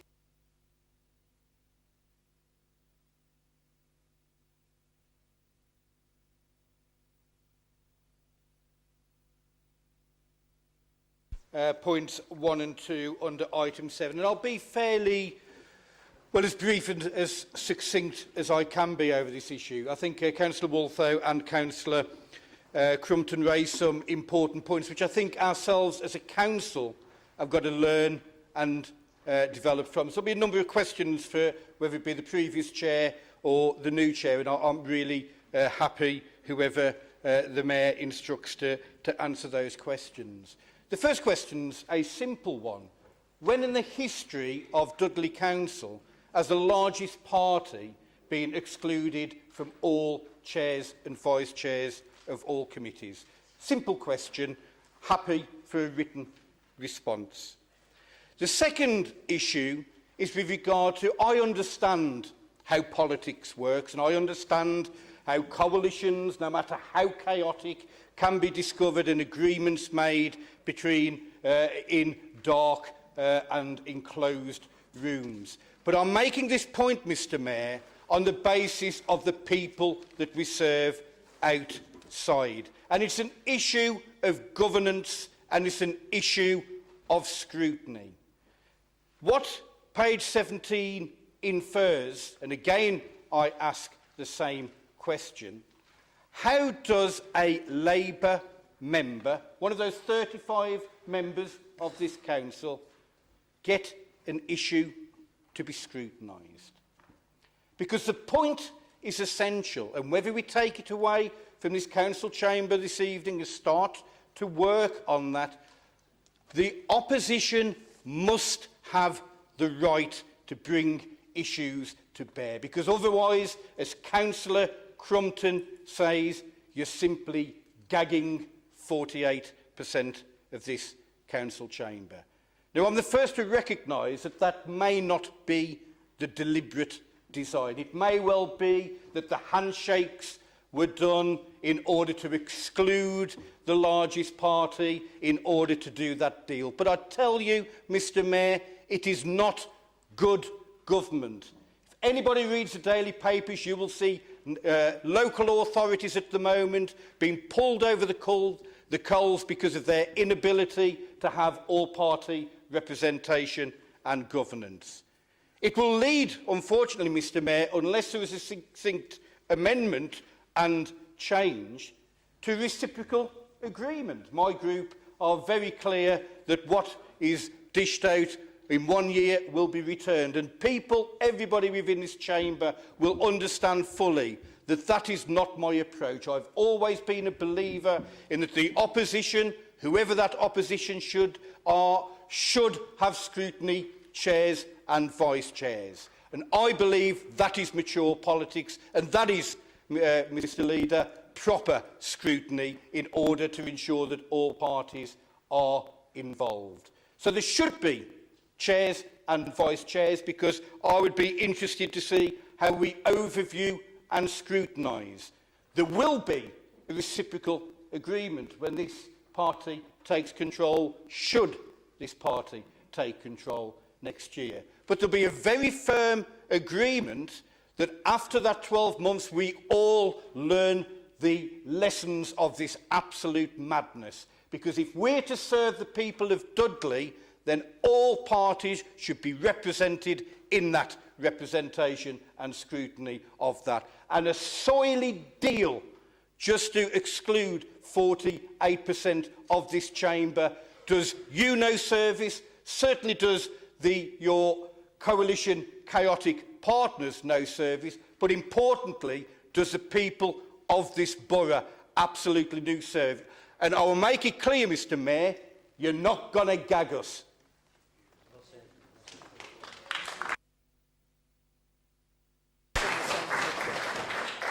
Councillor Brothwood, same subject? Yes. Thank you.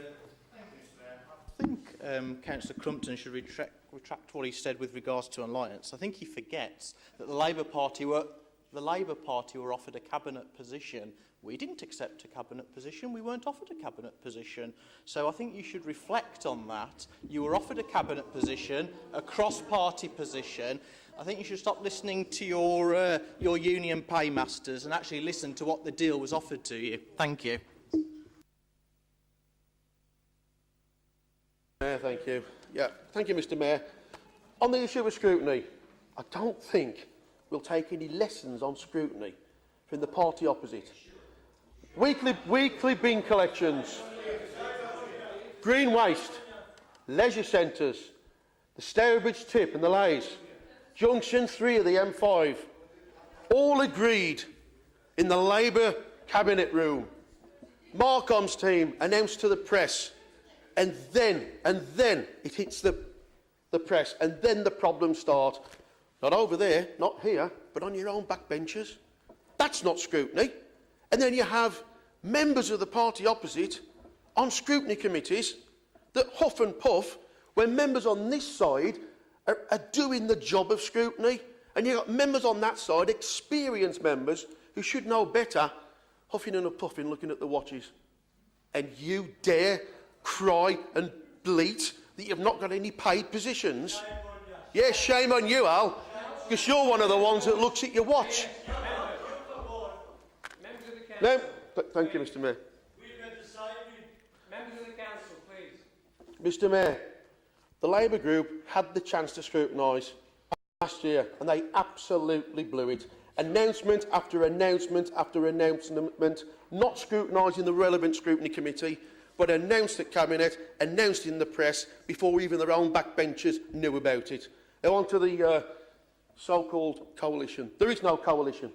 This is a Conservative administration with, at the last count, 10 Conservative Cabinet members. The offer was made following recommendations from the LGA for a Cabinet post from the Labour group. We didn't even have the courtesy of a response. The other opposition party, and they are the other opposition party, were offered scrutiny chairs and vice chairs. So there is no coalition. None at all in this chamber. It's a Conservative-led administration, and to be honest, you don't deserve any. When you've got experienced members just looking at the watches, waiting to get out that committee room, when you've got inexperienced and younger members who are scrutinising, asking pertinent questions, and you've got Labour members clock watching, that is a disgrace to the scrutiny process. On the one final point, Mr Mayor, where I think a relevant question has been asked, I think by Councillor Crumpton and perhaps Councillor Walto, when there is an issue, when there is a contentious policy issue, and members want to call that in to take it further down that scrutiny process, this side of the chamber doesn't have a problem with that. And if there's a problem because there's a Tory or a UKIP chair or vice chair, then I think the three leaders can get together and agree on a process to make sure that if there are issues you want to call in because they're contentious and you want further scrutiny, we're happy to provide that.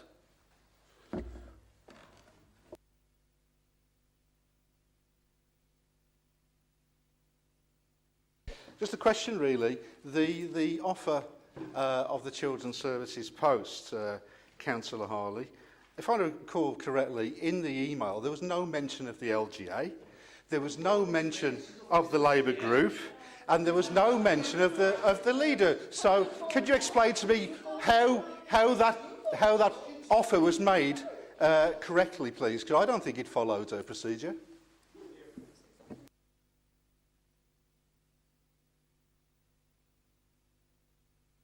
Mr. Mayor,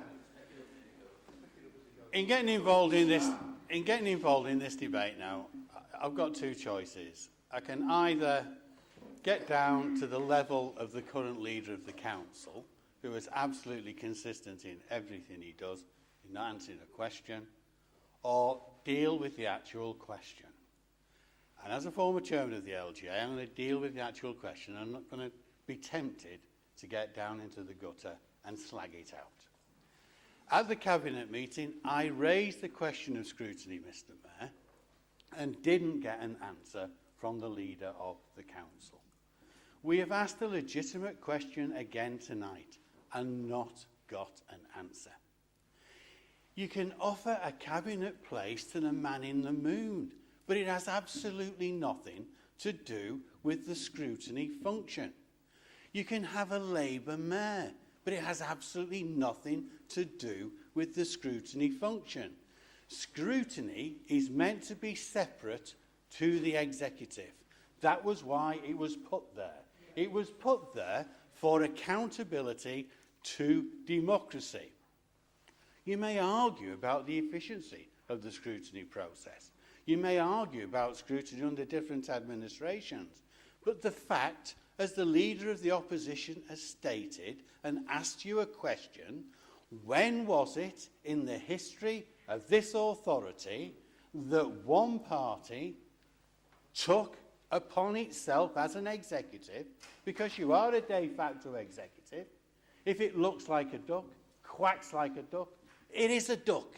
And believe you me, some of your people you've got are not good enough to be ducks. Here I am going back down to the level that you're at now. I'm sorry, Mr. Mayor, but I do need to make an apology to the council. At the Cabinet meeting, I did make a reference to the leader of the council being like Mickey Mouse and giving a Mickey Mouse answer to a Mickey Mouse, for a Mickey Mouse question. I have to apologise. I didn't want to get down to that level because, quite frankly, on the evidence of tonight, that was unfair on Mickey Mouse.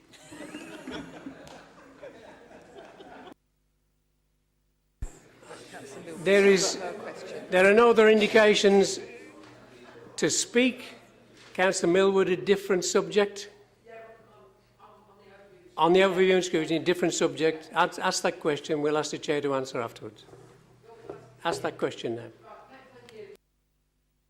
The question. It's concerning, it's on page 12. It's the meeting of Wednesday, the 26th of April. But Councillor Steve Clark was the vice, stood in for Councillor Perks. And it's concerning our review of the community forums. And I just want to ask the Chairman if you will make representation to West Midlands Police about attendance at community forums. This was agreed that they would disband the PAC meetings, which worked out at 12 meetings per ward, 24 wards across the borough, 288 meetings a year, 2 officers, 2 hours. I'll leave you to do the maths, but it works out about 30 weeks of manpower. All we want them to do is to come 4 times a year to 10 community forums. They did not turn up to Gornal. They did not turn up to Sedgley. Yes, they gave us a statement to read out, but we had in excess of 50 people at our community forum, and the majority had turned up to ask questions of the police. Please, can we have some true partnership working? Will you approach the Chief Super to put this issue to him? Thank you.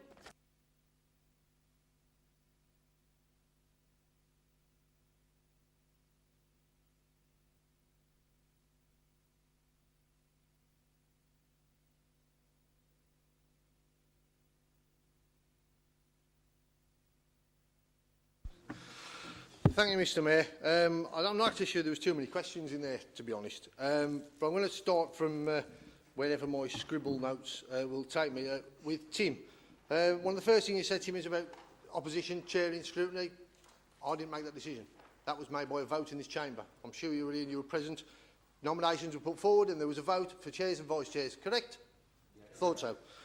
Right, so I didn't make that decision. Overview and Scrutiny Management Board approved the programme, not the agendas. We don't have agendas and meetings put in front of us to approve. We approve the programme for the year and the chairs do the agenda meetings as they go through. As far as opposition chairs is concerned, I am the chair of the Overview and Scrutiny Management Board. I am in opposition. I am not a Conservative. I am not a member of the ruling group. I am an opposition member. Whichever way you want to take it, that's your call. I don't really care. We were helping you last time, though, didn't Hang on. we? When we had to work with you last time.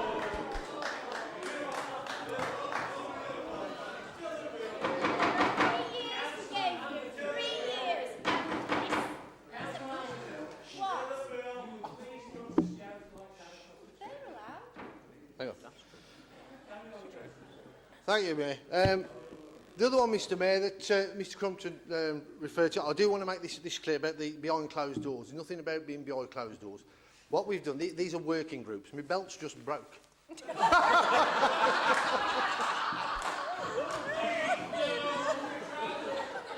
I will add, I didn't buy it from Roger Scott.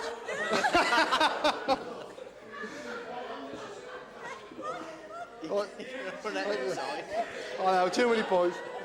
Too many points.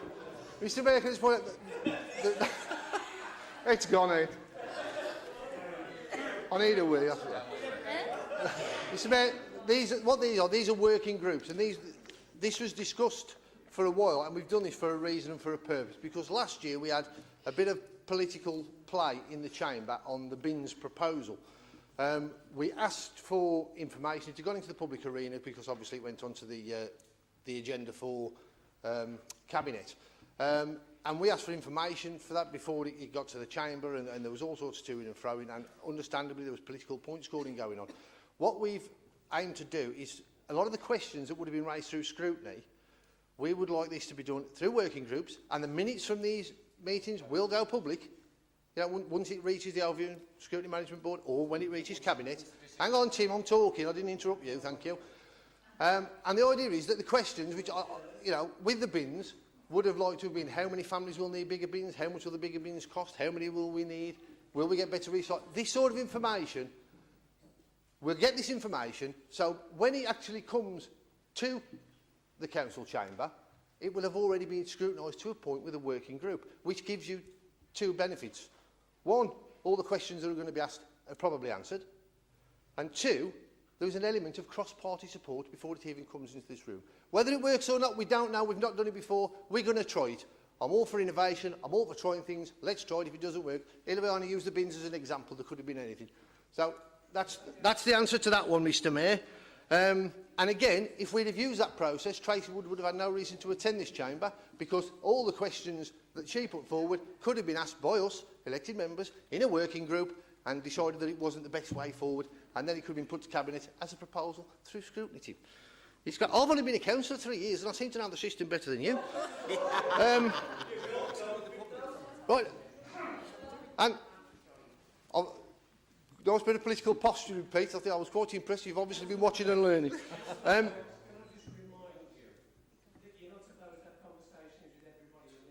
answering the questions, Mr Mayor. Is that not what I'm supposed to be doing? Sorry, Mr Mayor. I'll address you, Mr Mayor. And I'll refer to the question that was not asked to me through there. But can I just acknowledge that Pete Lowe has raised the 48%, which is a very coined phrase, obviously, with people at this end of the chamber. And the 48% have been very loud for quite a while, 12 months or so. And I expect the 48% to continue to be loud in this chamber, Mr Mayor, for the remainder of this political year. And as far as Pete proposing the chairs, it wasn't me that proposed the chairs or vice chairs. That was done by the leader of the controlling group, not me. We were all in the chamber and we all voted. Steve Lead made a decision. I think that's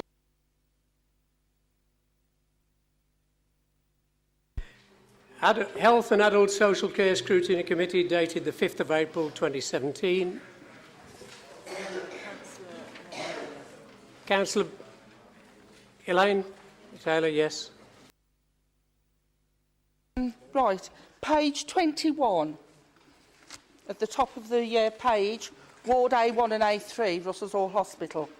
It was opened as a response to the delayed transfer of care, and Ward B6 was a winter ward. Right. The last administration had taken delayed discharge very seriously, and we have reported significant progress to the point that we've reported a consistent move to the league table for delayed discharge. I was shocked to hear the wards A1 and A3 are now closed. The ward that was set up to progress delayed discharge. Can I ask the Chair and the Cabinet Member what he is doing, and she is doing, to support delayed discharge, and is this a sign that we won't have the same emphasis on delayed discharge, and will patients be staying longer in hospital as a result of this decision?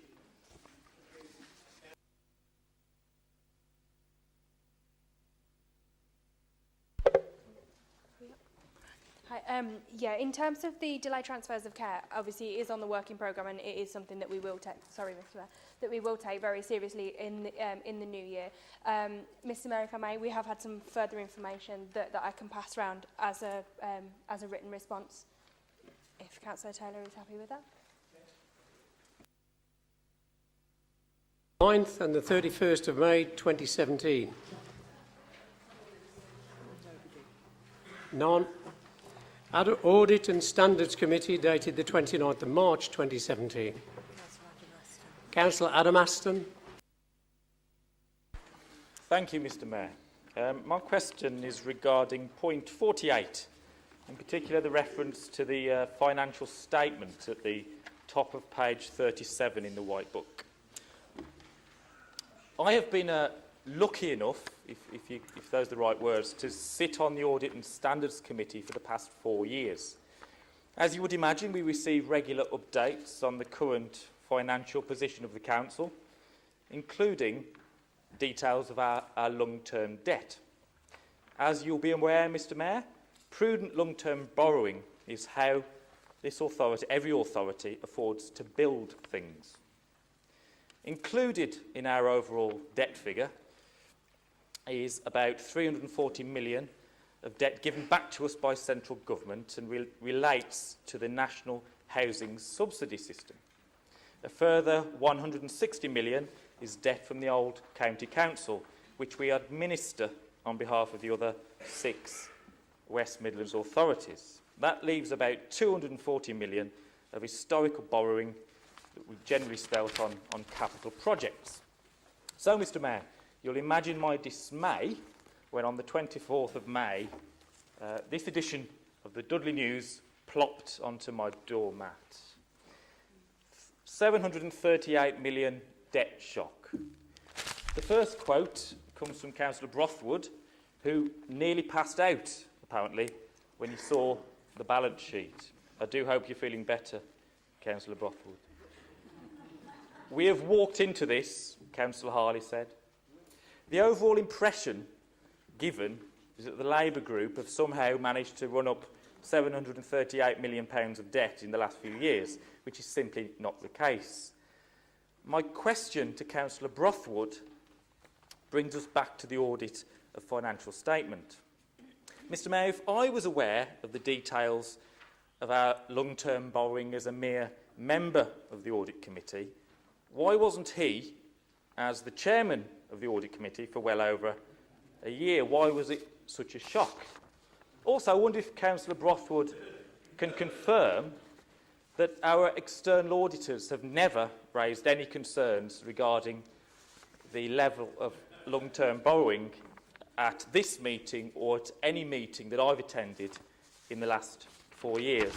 Mr Mayor, these kind of political games undermine confidence in the authority. Thank you.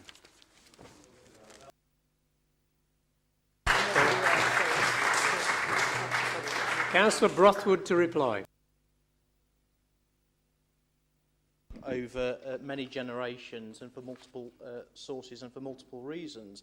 However, that level of debt, given the current rate of interest, is acceptable. The dangers lie in rising inflation and potentially a rising interest, and therefore there is a risk to this council, of which unfortunately Councillor Adam Aston obviously missed that council meeting, the committee meeting in audit, where we discussed the risks with regards to long-term debt, inflation and interest. So perhaps he'll pay a little bit more attention in the committees next time. Corporate Parenting Board dated the 25th of April and the 12th of June. No one. Development Control Committee dated the 27th of March, 12th of April, 2nd and 23rd of May and the 20th of June. No. Dudley Health and Wellbeing Board dated the 30th of March 2017. None. The Ernest Stevens Trust Management Committee dated 24th of April 2017. Councillor Heather Rogers. Councillor Rogers. Thank you, Mr Mayor. Page 87, item 29, second and third paragraph from the bottom. It has been proposed to align the process of granting trust leases with the Council's community asset transfer policy, but I do not believe this can be done. Members of 2 private bowling clubs in Stevens Park, Woolscote, were promised this. They are private clubs. I do not believe they meet the criteria, even for a lease, as there would not be free access to the public, which is one of the overriding factors on trust land, such as the parks donated by Ernest Stevens. Community asset transfers refer to council-owned property or assets only. None of the trust land in Dudley meets this requirement, as I understand it. A community asset transfer passes the responsibility for the buildings or land from the local authority to a voluntary or community organisation.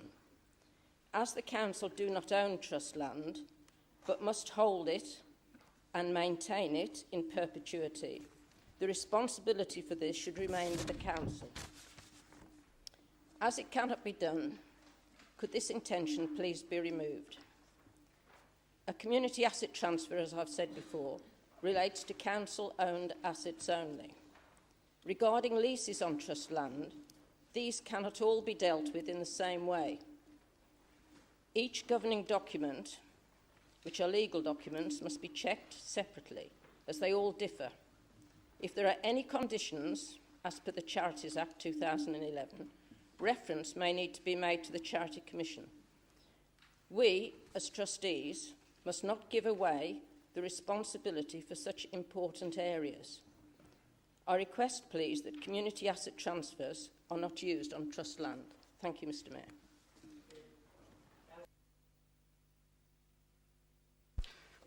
Yeah, Chair. Slightly widen what was Councillor Rogers has just talked about, Mr. Mayor. I was approached by one of the bowling clubs 18 months, 2 years ago, and they said to me, we're going to go for a lease on the bowling green in Woollerscope Park. I said, how can you go for a lease on the bowling green in Woollerscope Park? It's the park, you know, and the history of that park, everybody around the area knows it. Then the other bowling club talked about it as well. I'm sad to see that the council's response appears to be that we're looking at either a lease or this community asset transfer. I simply do not believe that the bequeath that we were left in that area should be used like that. And the reason it's being done is money. It's nothing else. You know? Okay, it costs us money to upkeep the bowling greens, which is why a lot of bowling greens have gone in a lot of pubs, haven't they? Because they couldn't afford them, and a lot of pubs and clubs have lost their bowling greens.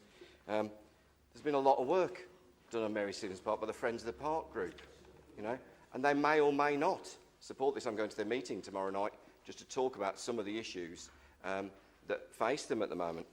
But we should not and must not treat our parks in this manner. That park is for the public to use.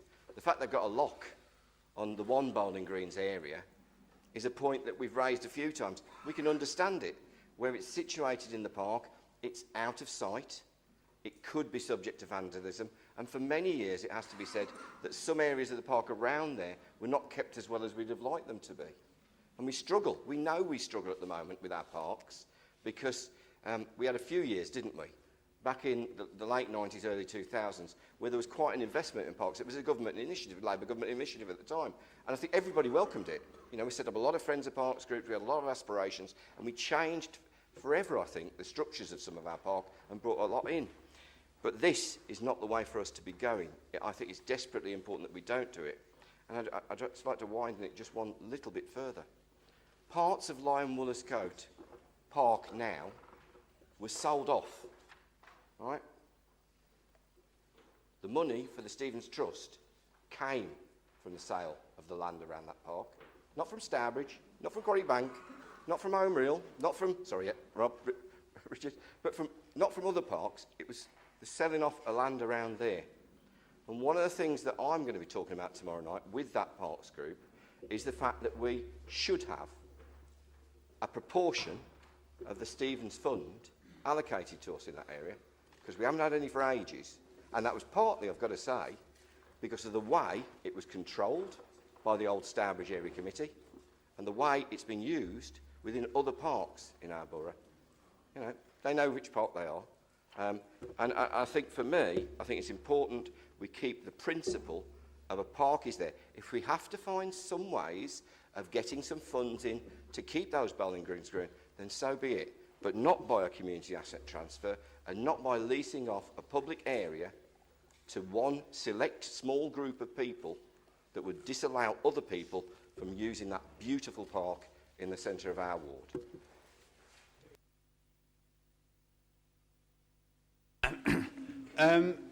On this issue, I think both Councillor Rogers and Councillor Crumpton have both got valid points.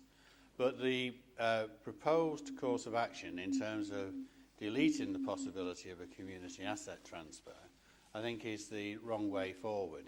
It could very well be the case, Mr. Mayor, that the lawyers could decide in relation to a particular transfer that it was not in keeping with the Ernest Stevens bequest, and therefore that would not go ahead. But we have to recognise reality, and the reality is that we are in the 21st century. And the bequest that was given in relation to the Stevens Parks, first of all, differs with the different parks. The situation with Mary Stevens Park is not necessarily the same as with Stevens Park, Quarry Bank, for example. But it could very well be the case that because of the way local government is changing, that you could very well get a third sector or a voluntary sector organisation, i.e. not a private company, that could be delivering a council service for the council at a location in one of these parks, according to an agreement in relation to the transfer, as it were, of an asset. And I would say that in those circumstances, and it could very well be 5, 10 years' time, it could be 5 months' time ahead, that I think it would be then the better approach would be for the lawyers to take each case on its merits, to judge it according to the particular deeds that relate to that particular park, rather than to generalise, as it were, from the particular. Because one of the problems that we've had with the problems in Mary Stevens Park is that there have been, it has had implications on other parks that have been inappropriate. So the playing of games on a Sunday, for example, is a classic case in point. And that therefore we must treat each case on its merits, and that means that we must not have a blanket ban on community asset transfer in this particular case.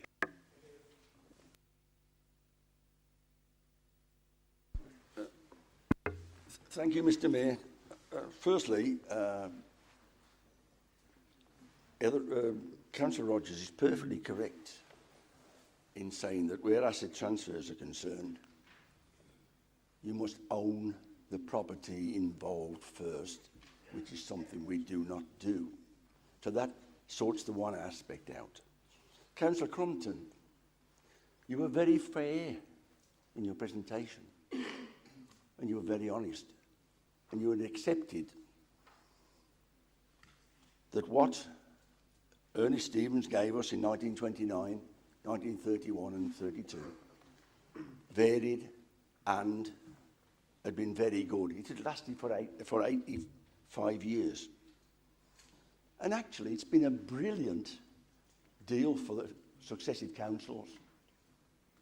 For a matter of, 161,000 a year, we've had 2 major properties for staff accommodation and the use of 2 very good parks. The one park alone was 97 acres when it was given to us, which is considerable. This agreement with Ernest Stevens is one of the best agreements this council has ever known, and we've maintained it through fair and foul for 86 years. And all of a sudden, you're saying that the agreement is not good enough. We accepted the agreement to maintain the properties. We accepted the agreement to make use of the park. And for 3,000 quid a week, it's a fantastic bargain. And yet, there are people who want to erode it and chop it up with salami tactics and undermine everything that was given us. Where's the logic for this? What a brilliant offer it's been for all these years. And yet, all of a sudden, people want to chop it up and come up with agreements to destroy it. Future generations will think we were mad, because it's been brilliant for years. Thank you, Mr. Mayor. Licensing and safety.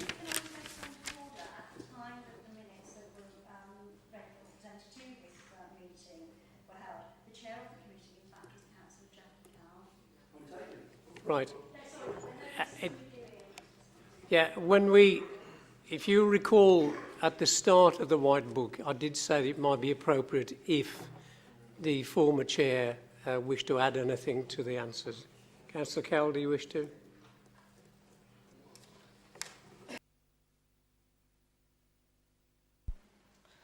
Yeah, thank you, Mr. Mayor. Yeah, I will respond, actually. I mean, just a few points that spring to mind.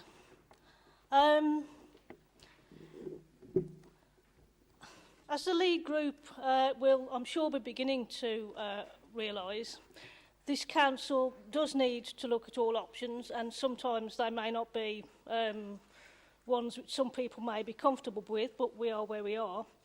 I would hope that if anything may contradict trust documents or general law, the officers will be seeking advice, as I know that they always have done, from the Charity Commission, etc.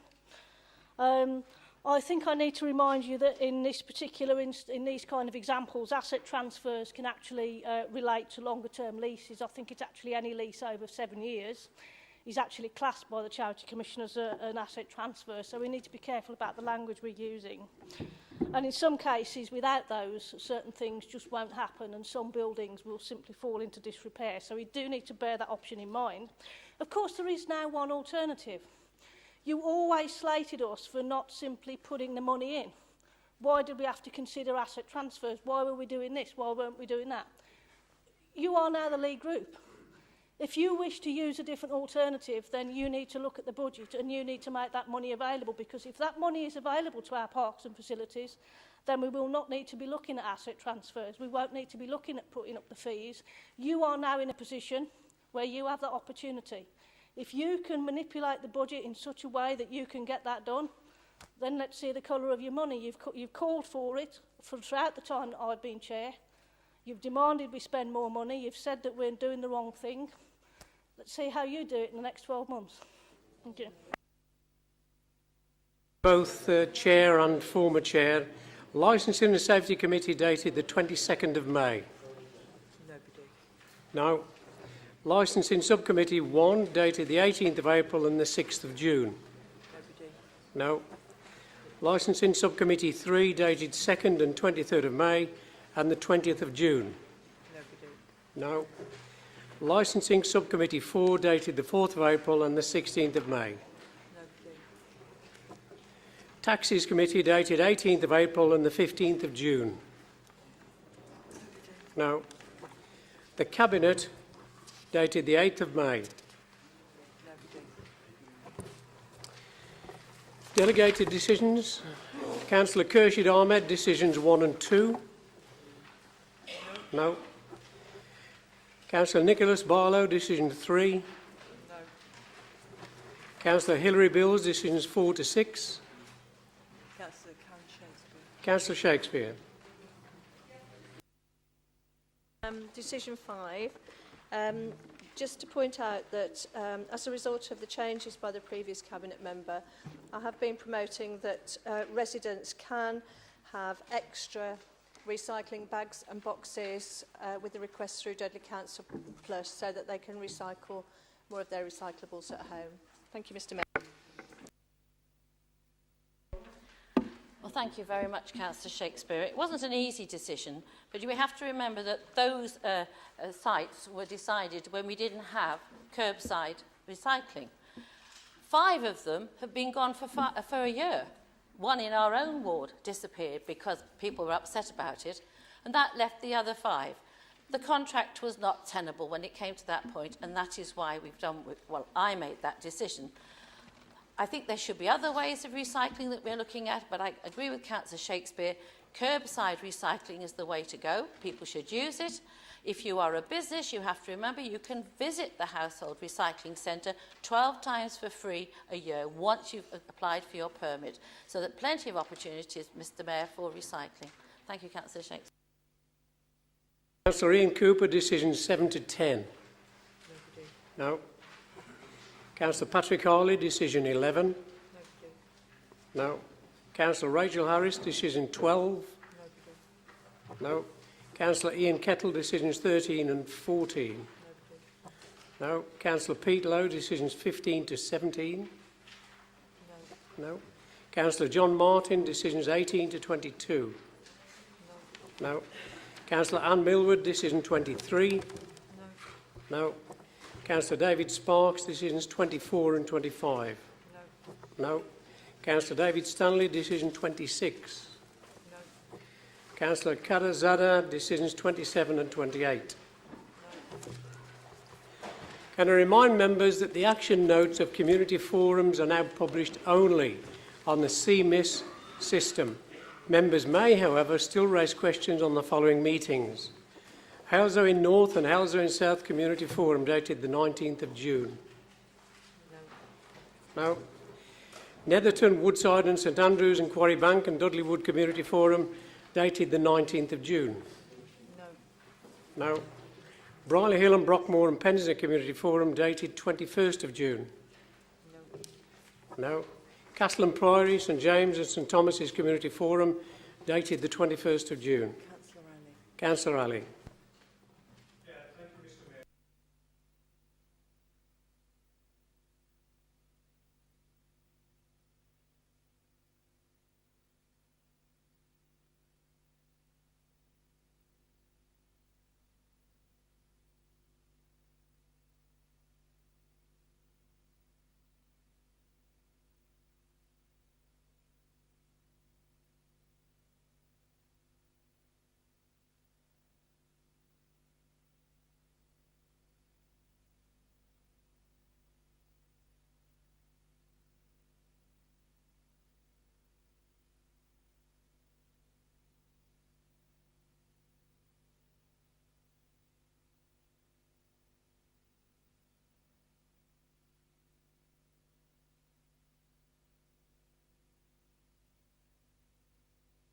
Thank you, Mr Mayor. It's an appropriate time to come in and really thank officers and the police for their efforts to try and get the travellers from the Withymoor site towards the end of last week. It was a very good, well-run exercise. I think the council officers did a superb job in trying to secure as many other sites as possible, and of course they're still completing the clean-up from the mess that the travellers left. So really just an opportune time to thank our staff and also the police for their support last Wednesday. Thank you, Mr Mayor.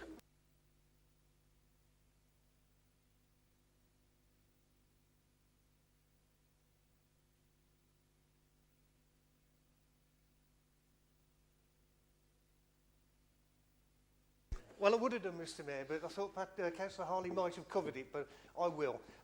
In your specific issue of securing sites, this is a major problem for us. We have gone to great lengths in some places to put measures in place to stop them getting onto sites, including one particular park in Halesowin North, where we put bunds, massive great concrete bunds in place, and they bring equipment to move them. I mean, there is nothing we can do to physically stop them getting onto sites, because they actually have better equipment than the council in many cases for earth moving and so on. So I know it's an attractive idea that putting something in the way will deal with it. And I can tell you that on the Withymoor site, when one of the sites was occupied, I got many tweets that night saying what was going on, and one of them showed a row of bollards that we'd put in on one side of the road, saying if you'd only done the same on the other side, they'd have never come here. Well, actually, by the following morning, all of those posts have been taken down with an angle grinder, because they've got steel up the middle and they've rubber on the outside, and they cut them all down to let them onto the site. So, whilst I know it's attractive to go for it, we have to look at something far more creative than just physical barriers, and we are working on that now to try and discourage them from coming here in the first place.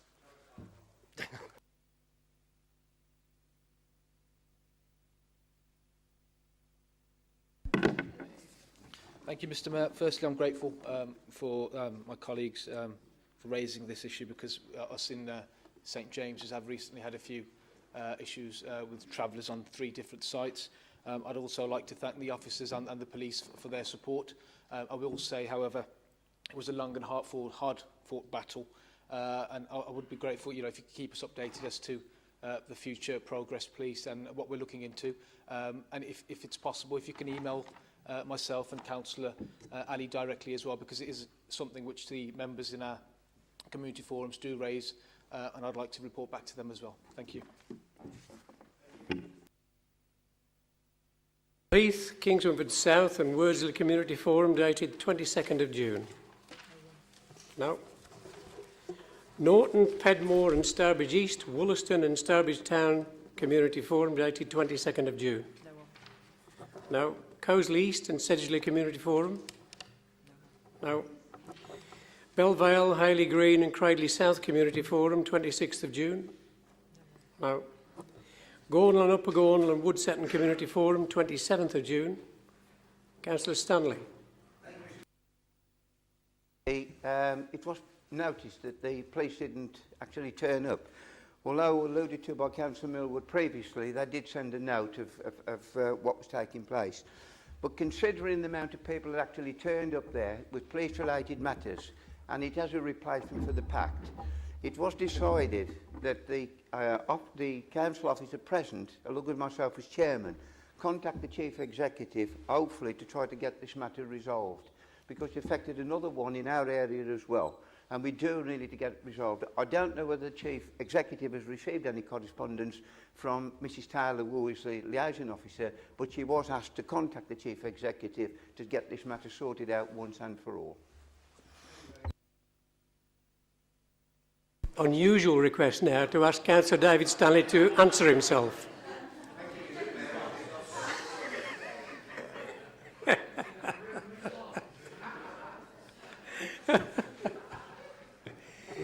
There you go.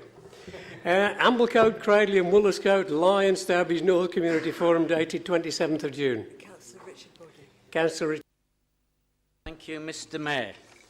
I mentioned at that meeting there that I'm raising money on behalf of Homer Hill Park, and I just would like to ask the Chair if he thinks it would be a great asset. What I'm trying to do is, because we have a looped actual path now, having exercise bars along that path would make a superb exercise path, free for everybody to use. A year ago, it was a dream. Many years it's been a dream, but I'm nearly there. Just over 3.5 weeks, I'll be running 26.2 miles in Ada Home Hill Park. Those who have already donated, thank you very much indeed. Those who would like to, even £1, I will guarantee that every penny raised will go on the park towards that for years to come. I mean, after all, we have an epidemic in Dudley. Many areas have obesity, and many people hide away because of obesity. At times, the park is very quiet, so anybody can go and use the bars, have a run around the track. That path, just that path alone, the footfall on our park is amazing now. It really is. It has changed the park, and I'm sure having those exercise bars as well will attract even more people to have a chance of being healthy for free. Thank you very much, Mr.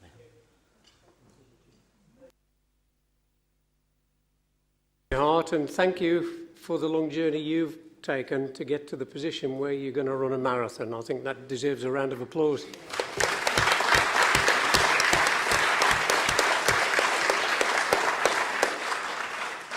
Councillor Crumpton, you indicated to speak. A precedent has already been set where someone asks a question and answered, but you've got to answer a question.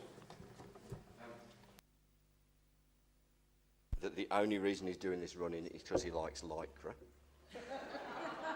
Secondly, the thought of free bars on the park. I'm for that every day. Richard is like some sort of born-again evangelical person. He did it a couple of years ago with someone else, and now he's doing it with this marathon thing. I think he's mad. Have you seen the straps around his knees? Yeah. Have you heard about the injections he's having in his knees every month? I want to know how he's getting them every month, because my money gets them every 4 months. You know, he's doing a tremendous job and has worked so hard in that park and the surroundings with the other people on the Friends of the Park group. I think it was well deserved, that round of applause, Richard. You didn't have 20 quid from me this time, you know.